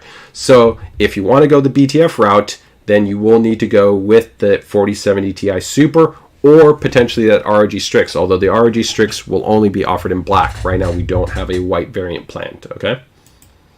Now here we've switched off and now we've gone to a BTF based build. So let me go ahead and just to kind of make this a little bit easier to look at, let's go side by side and we can take a closer look here at kind of the experience between the two. So give me 1 second and I can kind of put these two side by side. And we can do that. I might not have an exact image side by side for that other one, but we can hopefully make it look pretty similar.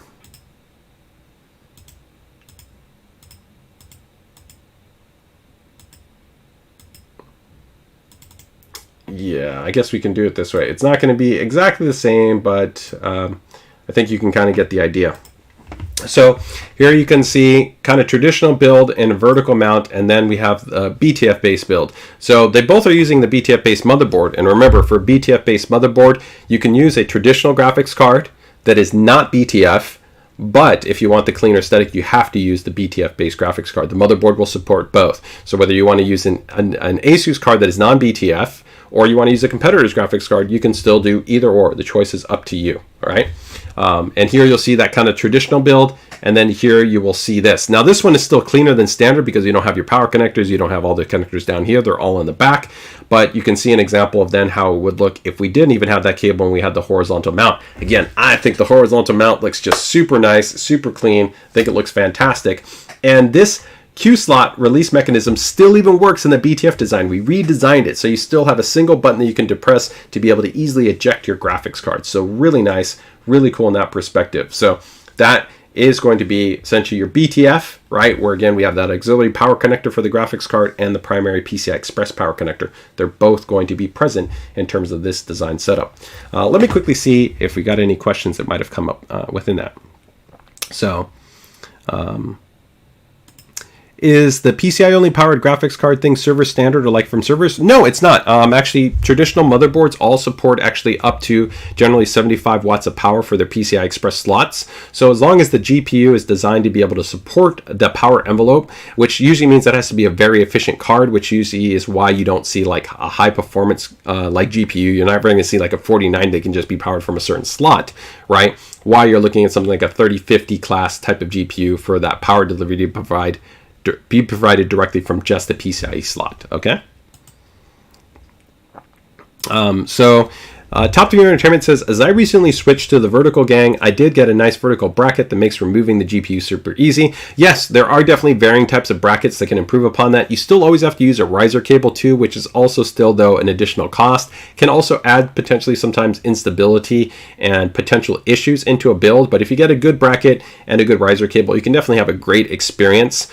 Still, I think it's a little not as streamlined as a horizontal mount, but it can definitely look fantastic, and I have had builds that have been vertical based. So I'm not saying that there's never a situation, and there's been many builds that we featured where I've really loved the actual design and the layout. I just think for a lot of users, it adds more cost and complexity as opposed to a horizontal based mount. But man, awesome to know that you were really happy with your build and now being able to actually transition to a vertical mount, right? Top 3 Entertainment also lets us know is that they really love that you actually have the flexibility to have both panels, so the tempered glass side panel and also the mesh side panel, right? Michael notes, yes, the broken plastic, yuck. Love the metal idea, much better, nice case, but I missed the window with the PSU for the display. Yes, so I can tell you part of the reason why we didn't put a cutout on any of this is that we really wanted a really high level of structural rigidity. Without being critical of, I think, other competitors in the space, I think sometimes lower cost chassis, the times when you start to kind of cut out some of these items, or you go to sometimes plastic within these materials, you'll start to feel that they're a bit more flexible and not as rigid and solid.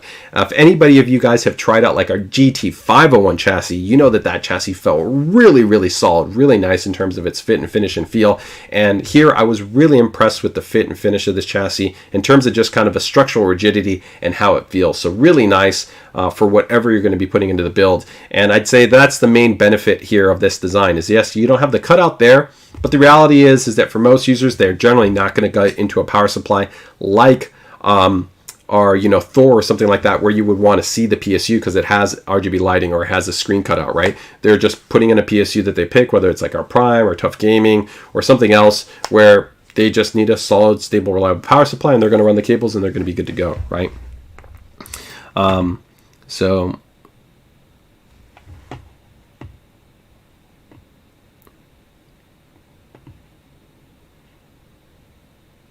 I just realized you won't be able to vertical mount. You actually will be able to vertical mount a BTF card. As long as the bracket, it doesn't essentially block or cause an issue with the rear actually supplemental PCI Express power connector, you would in theory be able to do it. The main issue though is actually the connector would need to be able to bridge in to be able to provide power, right? Because that's what that auxiliary connector needs. So that's still something that we haven't necessarily seen yet in terms of partner release, but I wouldn't be surprised that we would see partners release it. But the argument to be there is, why would you want to have that, right? Would you really want that type of design? Because the whole point is to benefit from this streamlined installation experience, right? So this is our prior 4070 Ti that we released essentially before BTF, but then the BTF variant, which looks identical, actually it is identically the same card. It just has the auxiliary power connector. So your point is still technically kind of valid in terms of saying that right now you can't do it, but we could do it, but I don't think it would ever make sense. It wouldn't make sense for you to do that. So that is going to be the kind of the comparison between the two different types of builds. But let's finish kind of taking a little bit of a look here through the system and finish looking at some of the cool kind of features and functions, right? Really nice layout in terms of that. You can see the high level of porosity, really nice minimal design language too, nothing super heavy and crazy in terms of the actual design. You of course have your removable fan filter, so this nice pops out, so just pull it out. Those nice detents come out, and then you can access, of course, the dust filter if you need that. And here you can see the difference. So let me just go ahead and show you in a kind of a side-by-side image if you're wondering between the glass version and the mesh. So here on this side, you have the tempered glass, and here you have the mesh. So both both versions are supported on the same chassis because you get both panels and you can swap them to either side. So you can either put the mesh on the left hand side or the right hand side, the tempered glass on the left hand side or the right hand side. So you pick whether you want. Do you want it to look like this or do you want it to look like this? They're both going to be included.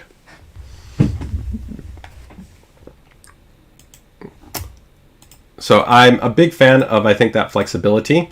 So that is going to be the white right there. And then let's go ahead and just show a little bit of a cool video that we have here for the TUF Gaming. So give me 1 second here.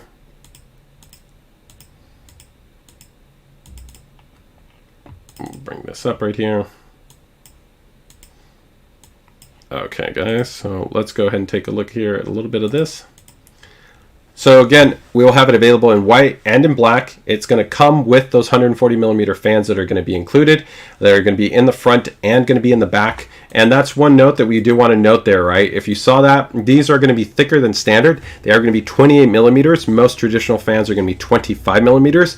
So the thicker frame not only improves the structural rigidity to it, it helps to actually dampen a little bit of noise there, but also aligns with the higher level of airflow performance that this unit is going to offer as well. So again, these are included. You get these with the chassis. All right. As you know right there, you can see how you can swap the panels. So you can go, and again, let me just show you that right there, guys. So if you want to be able to have the mesh on the front, you can do that. Or if you want to have it in the back, you can do that. So you can swap it. Now, this is a really cool feature right here, guys, that I want to show you is going to be the top panel. So the top panel actually can be removed. And this actually gives you a lot of flexibility in terms of more easily accessing that top compartment. So especially if you want to be able to add more fans or if you want to be able to mount your 360 millimeter AIO, it's just making that situation more streamlined, easier, more friendly for you so that you can have a more kind of straightforward type of build experience. So you can see pops off right there, and then this top portion will swing out, which is pretty cool. You can entirely detach it, right? Or you can angle it up. You can make those adjustments. Even when you're just angling it up for sometimes those cable adjustments, things like that, it's just nicer instead of kind of being restrained or kind of stuck in there, right? But you can see you can pop that out and be able to go ahead and mount, of course, the top radiator and then go ahead and get the rest of the items in there. So you can see, of course, in terms of the radiator support, just kind of going back there, right? 360, that's going to be most common for most of you, but it is also going to support, of course, top 140. So that means you can do your 280 millimeters. You can go with the top 140s. And you can see in terms of motherboard support, we noted right there, again, don't want to bypass that, but you can make an adjustment there where that actual kind of cable pathway, which gives you kind of a cleaner look to the system, can be extended out. So ATX or ETX based support, both are going to be supported on this motherboard. You can fit pretty much any graphics card on the market, including our big guys. So the TUF Gaming 4090, the ROG Strix 4090 are going to fit in this chassis as well. So there's not any issues on that side. And then that rear, of course, cable cutout design is, of course, one of the key hallmarks of this chassis where you're going to have the flexibility to be able to support BTF-based systems. So all the way around, I think we've done a really solid job. You know, overall, what's your guys' impressions? You think that the TUF Gaming GT302 is a good addition in terms of what we're going to be offering to our chassis lineup? I think for a lot of builders, this creates a great foundation to have something that aesthetically looks fantastic, easy to be able to work with, is great in terms of the airflow experience, so they don't have to worry about any type of cooling. The layout and usability is really, really solid, where you can pretty much fit any type of key kind of components that you want. So I think it's a really welcome addition in terms of our lineup. Let me go ahead and lastly bring up something in here. Give me 1 second. And I don't think I showed you guys the black, so let me go ahead and show you just the black here with a couple more images.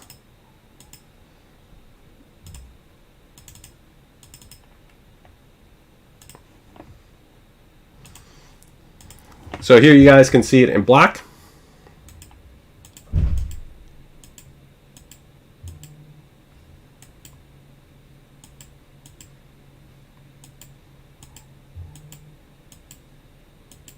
There you go. Looks quite nice as well.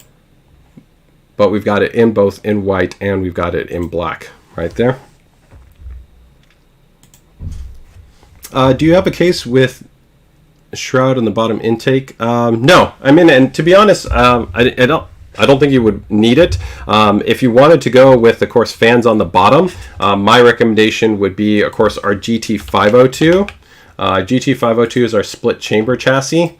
So that's going to be able to give you essentially flexibility to be able to have lots of options there. So let me go ahead and see if I have that one here.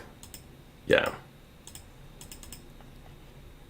This is our split chamber chassis, so you can put tons of different fans in there. So again, if you want to bottom mount your fans, you could do that. And I'm very excited, guys. In the not too distant future, a little bit of a teaser, we've got our TR120 fans, which I can tell you we think are going to be the best set of fans on the market in terms of their price to performance. And we will offer a reversed and a standard base design. And critically, we've spent a huge amount of time to offer best in class reversed fan performance. Traditionally, reverse fans do not perform as good as their standard orientation. And pretty much here you're almost seeing about parity performance between whether the reversed fan or the standard fan. So if you're somebody that wants to keep that really clean, cohesive look by using reverse fan in conjunction with standard fans, those TR120s are going to be coming in the not too distant future. So get ready to check those guys out, which would be great for something like putting in a GT502 type of chassis if that's something that you're going to be looking for. Okay. Snef, the one, the only, the Canadian Grandmasters, one of the best builders and modders in the game, says, I just love the design of the case, and not to mention how great the TUF motherboard is in white. I know. Thank you so much, man. I think it's quite nice right there. The TR140s are going to be in 140. No, right now the TR120s are only going to be in a 120 millimeter base design. We will not offer them in a 140 millimeter based offering, just in the 120 millimeter based offering. Okay, so that is pretty much that. Let me go ahead and just bring up a little bit of data here that I have that I wanted to share with you guys. So give me 1 second here. So in terms of, if you're kind of wondering a little bit about the performance marker for this,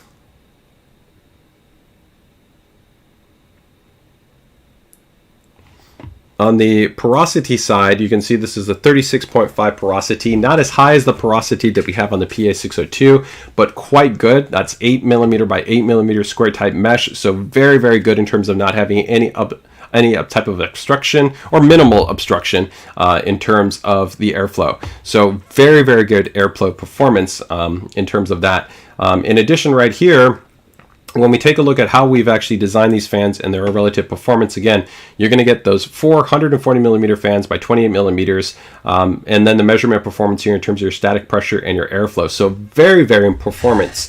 This is quite a bit better than many competitors on the market in terms of what they're going to be including with their in-box-based fans.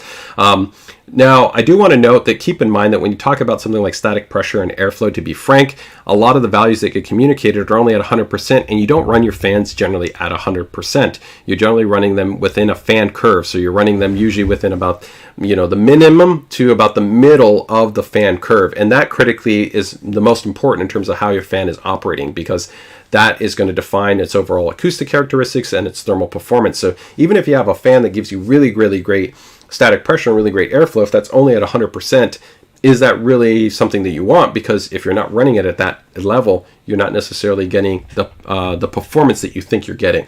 Regardless of that, though, we feel very confident in the performance experience that you will have here relative to the actual airflow and to the temperatures that you're going to see. So you can feel quite confident within that. To give you a little bit of kind of measurement data, what we see in terms of our CPU temperature, 46 degrees for the CPU temperature, and then GPU was 38 degrees in terms of this. And so this was with a TUF Gaming Z790, the TUF Gaming 4090, and then a 1490K at 180 watts, and that's with an NHT15, so a Noctua tower heatsink. So really looking at kind of intake airflow experience. When we take a look at a 240 millimeter based AIO, so replacing the tower heatsink, we can see there our CPU temp was 46 degrees and our GPU temp was 37 degrees, okay? And then when we move over to a 360 millimeter AIO, CPU temp went to 49.9, 40.9, and then our GPU temp 37.7. So overall, really solid performance in terms of, again, what we're seeing in terms of airflow. So again, nobody should be kind of worried that it doesn't matter what they're going to be running, whether they're running stock or overclocked AMD or Intel 4090 GPU. You're going to be able to have a great, stable, reliable, cool, and quiet system within this GT302, right? And so lastly, just to kind of give you a little bit of perspective in terms of the board cutout and the experience right here, it will, of course, support our BTF-based ecosystem, which as of right now will not include these two micro ATX SKUs. So even though it could run these in there, that's not going to be an option available for North America. It's just going to be this TUF Gaming Z790 BTF. Although if you got the black chassis and you wanted to use the ROG Maximus Z790 BTF, that would also be a great fit. It would, I think, work perfectly. So you could go with the TUF Gaming in white if you wanted that, or you could go with the ROG Maximus in black. Either one would work for you. And there you can see, of course, some nice actually hook and loop fasteners with some integrated cable routing pathways to be able to go ahead and manage all of your cables. Okay. All right.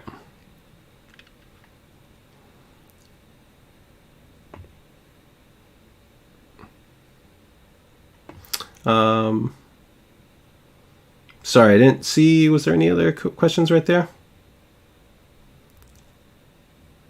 Yeah, so that's the best on them regarding non-restrictive. Yeah, I mean, definitely, like I said, very minimal restriction here in terms of the airflow performance and, again, the measurement performance that we have. And, again, I think the quality and the performance of these fans, very solid. And so the values that we're also reporting right here are essentially with that included, right? Not you adding in other fans. And that's always kind of an interesting debate on whether or not you want to benchmark a chassis by then bringing in, you know, other fans that didn't come included. And that is valid because you're still leveraging the design work that's gone into the chassis, but you're also going to have a very variable experience between, let's say, maybe dropping in these, you know, 4 fans that might have cost you $20 versus these other fans that might have cost you $150, right? All depends on, you know, what you're dropping in and what you're doing, right? But overall, you can feel confident, I guess, in the design of the chassis to be able to give you a very good airflow experience is what we're attempting to communicate there. So that's going to be the GT302. Let me go ahead and drop that in there and we will be good to go. And let me just go ahead and bring up lastly here just some cool promotions that we have going on.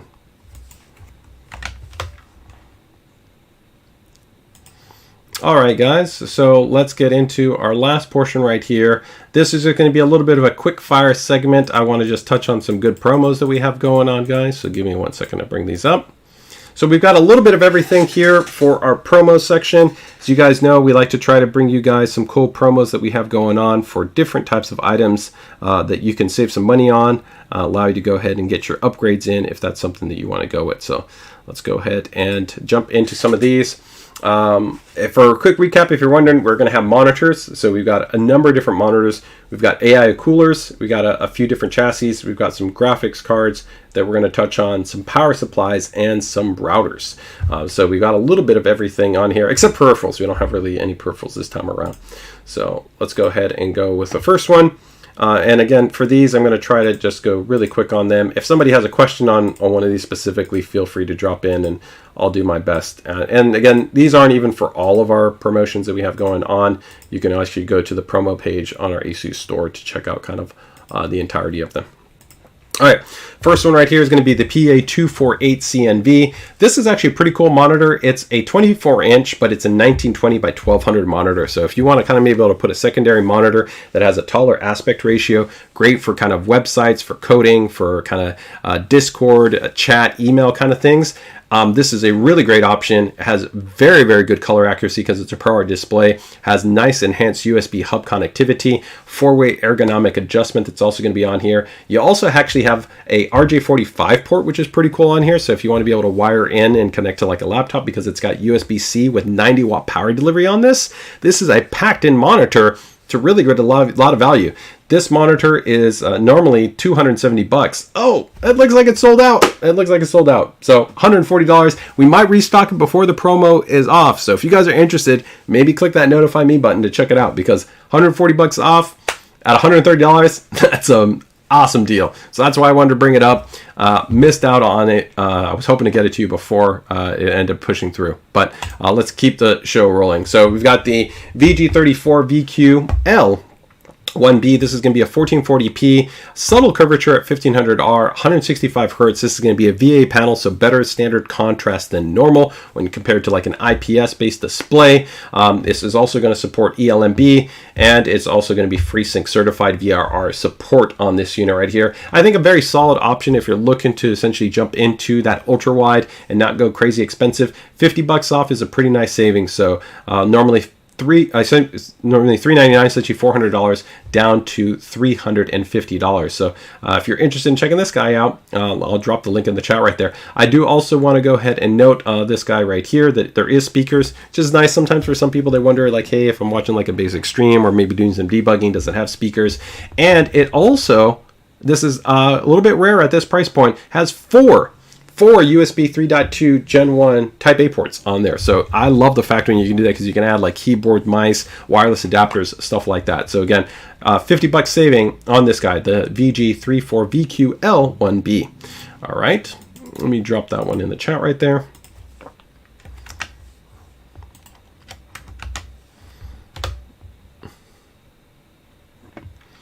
Yeah, so Evo, if you're in the EU, that is correct. Right now, all these promotions are exclusive to the US because we are ASUS North America.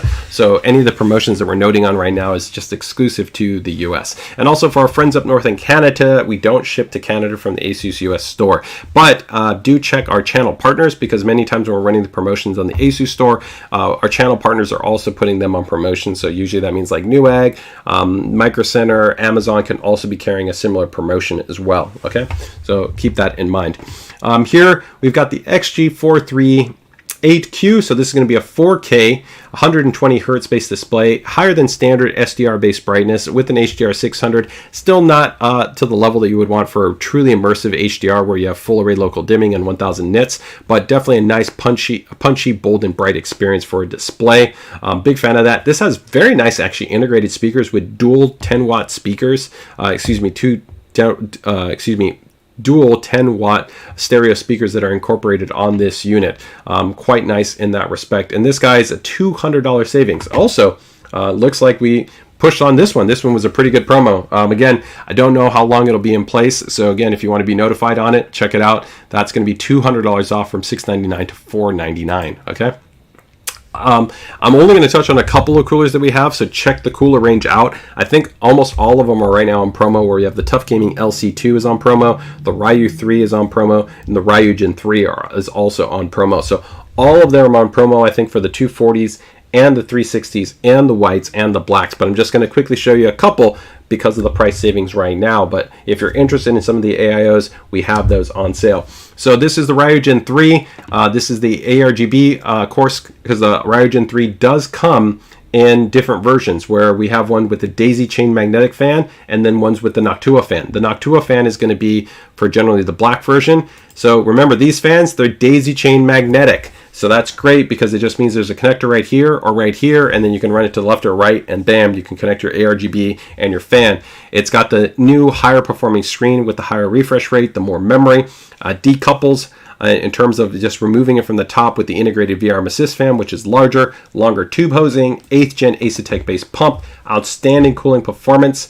If you actually check recent benchmarking from Hardware Canucks, they found it as a top performing solution. Really, really great in that perspective. But $50 off, man. Normally you can see right there, normally $290, $50 off right now. That's for the 240, but we also have the 360 on sale. You can also then see right here, if you want to go for the Noctua version, this one is going to give you still all pretty much the same performance, right? All the same features, except no daisy chain magnetic fans. You get Noctua IPPC fans, all right, which, as you guys know, are not cheap fans. That's going to be $270, $60 off for $210. Again, I'm just showing you the 240s, but the 360s are also on sale right now as well if you want to go bigger.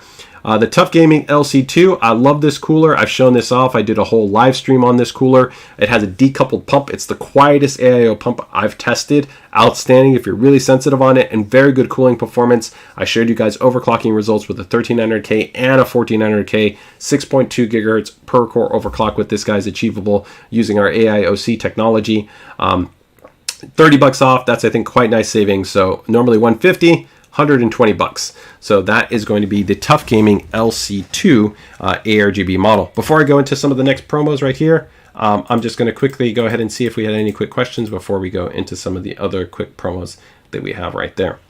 Let me go ahead and see. Michael goes, is the 420? I don't believe the 420 is on sale. Let me go ahead and check on that. I think that's maybe one of the only models that we don't right now have on promotion, is the Pro LC 420. Let me double check here.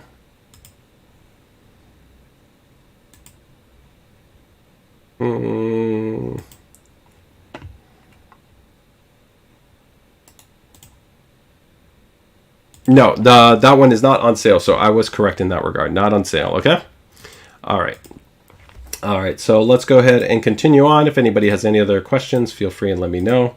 Go ahead and just bring a couple of these over up here.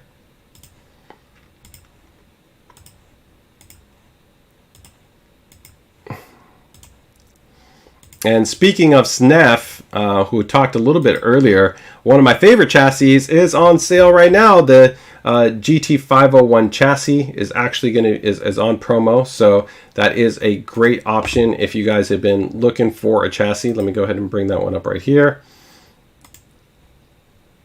And let me see if I can bring it up. Where's...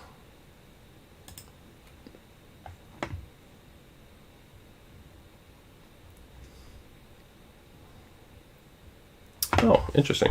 I think that promo ended for that one. Okay. So I don't have that one.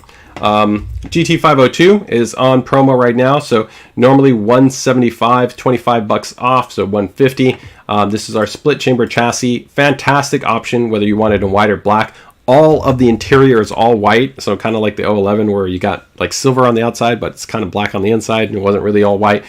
Here, this is actually all white. Even the internal cables are all white. It has these really nice straps and handles, which make it really easy to be able to lift and move.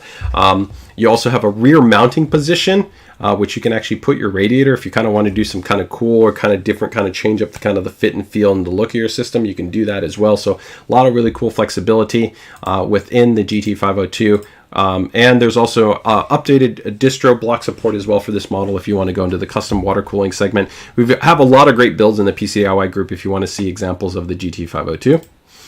TUF Gaming Gold 1000 watt power supply.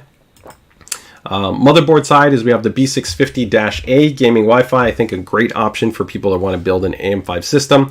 This is normally $280, 20 bucks off, coming in at $260. You've got PCI Gen 5 M.2 SSD support and PCI Express Gen 4 M.2 SSD support on this, all with heatsinks on the board. Solid and stable power delivery that's going to be on here. You can see you've got 2, 6, 8, 9 USB ports, including dual USB-C, Wi-Fi 6E, and Bluetooth, and 2.5 gigabit networking that's going to be on this. And it's got a great look to it as well. So this is, I think, a really nice option if you want to be able to build on the AM5 platform. And any one of the CPUs, it doesn't matter whether you're talking about 7700, 78, 7900, all will run on here.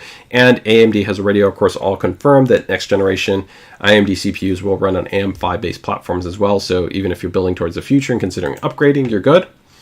The Hyperion, this is our flagship, of course, chassis. It's really cool, very distinct chassis. It's actually $50 off. That's a pretty big savings. We do have it also in white, so $500 for the white or the black. $50 off is going to be coming in here at $450 for the ROG Hyperion. Do keep in mind that this chassis has extensive connectivity. You have 2 Type A and 2 Type A and 2 Type C ports on there. Not all motherboards are going to have all of those internal connectors. So do keep that in mind. It's probably the most common question I see when people get the Hyperion and they're like, I don't have enough cables on my motherboard to connect all these front ports. Because if you don't have a certain motherboard, you wouldn't be able to support all of those. So either that means some of those ports won't be connected, or you would have to use like an add-in card that gives you internal headers if you really wanted those ports also connected on their unit. I also get some people to ask, is the lighting controllable for that internal panel? Yes. And also you can actually remove that internal panel and you can use it as a desk setup. So if you wanted to kind of take that out, put fans there, and then have that be something that you can put up on your desk, you could do that as well. Okay.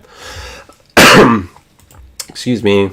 The A21 chassis, which is our Micro ATX high airflow chassis, which also supports BTF for potential future micro ATX based motherboards, is also on promo right now, where you can see we have it in white and we have it in black. Some great examples of builds that we also have in the group for this guy as well. Again, all white interior. This guy is going to be coming in normally at 70, 10 bucks off, coming in at 60 bucks. Okay.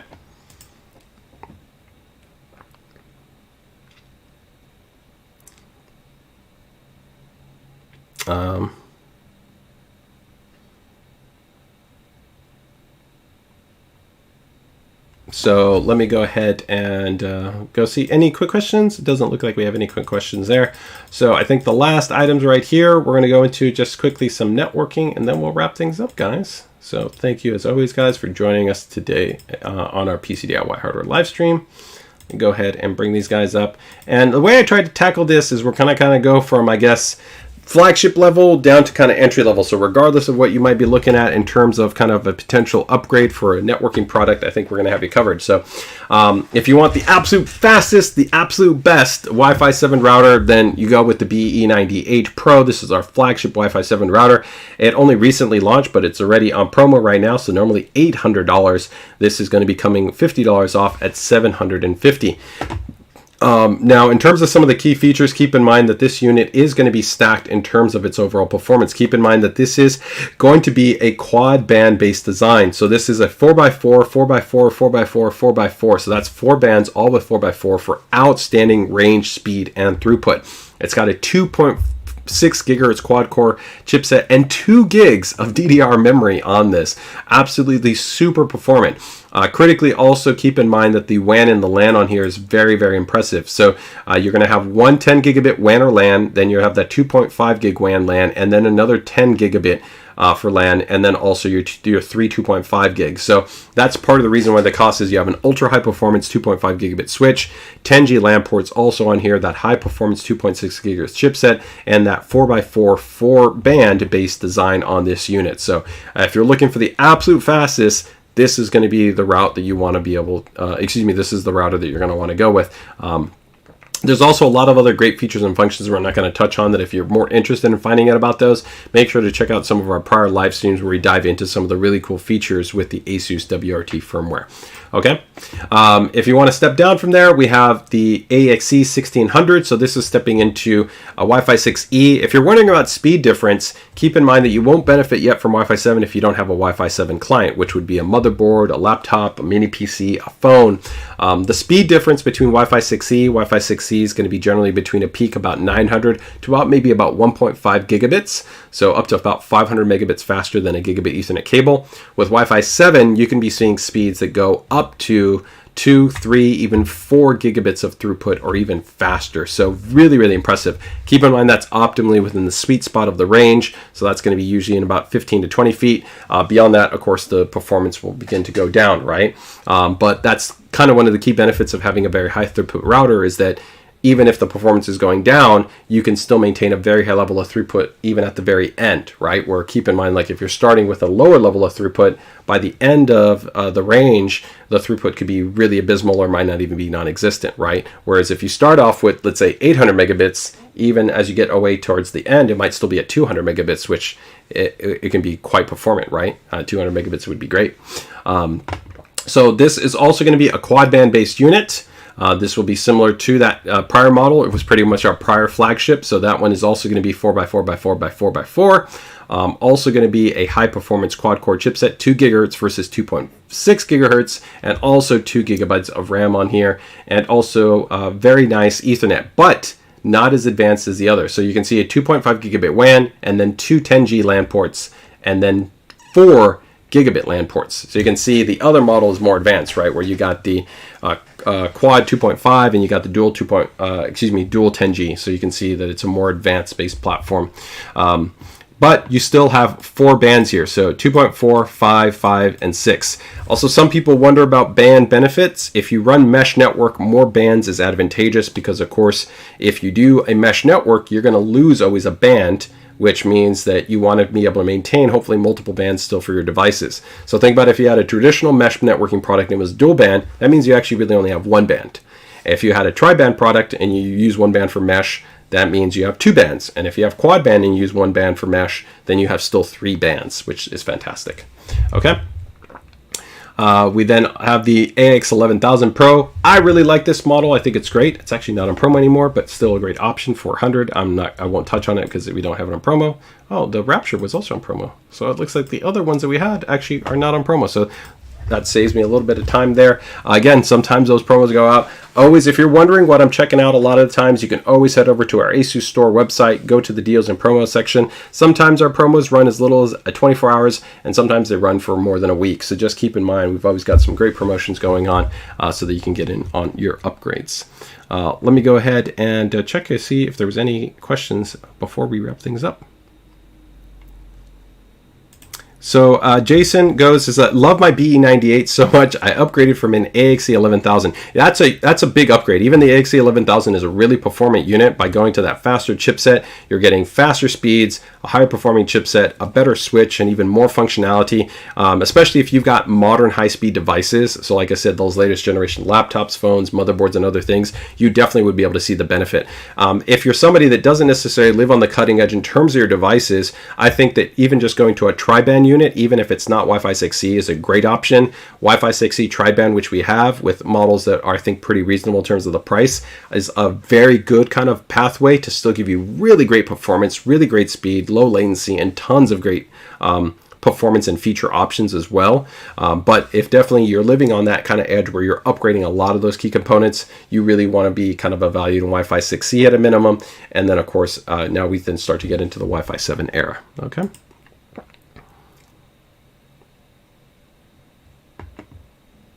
All right, so I think that should be it. All right, guys. So thank you guys so much for joining us for today's stream. As always, guys, hope you have a great Friday night. Have a nice weekend in terms of your Saturday and Sunday. Take care. Take it easy. Best wishes to you and yours, and best of luck with your builds. As always, if you guys are not part of our PCDIY group, make sure to go ahead and join us. It's linked in the description. If you guys are checking us out on YouTube or wherever it might be, you can check out the ASUS North America YouTube channel or just search for ASUS PCDIY group. We have an amazing community of over 50,000 members where we talk about all things in terms of our component products.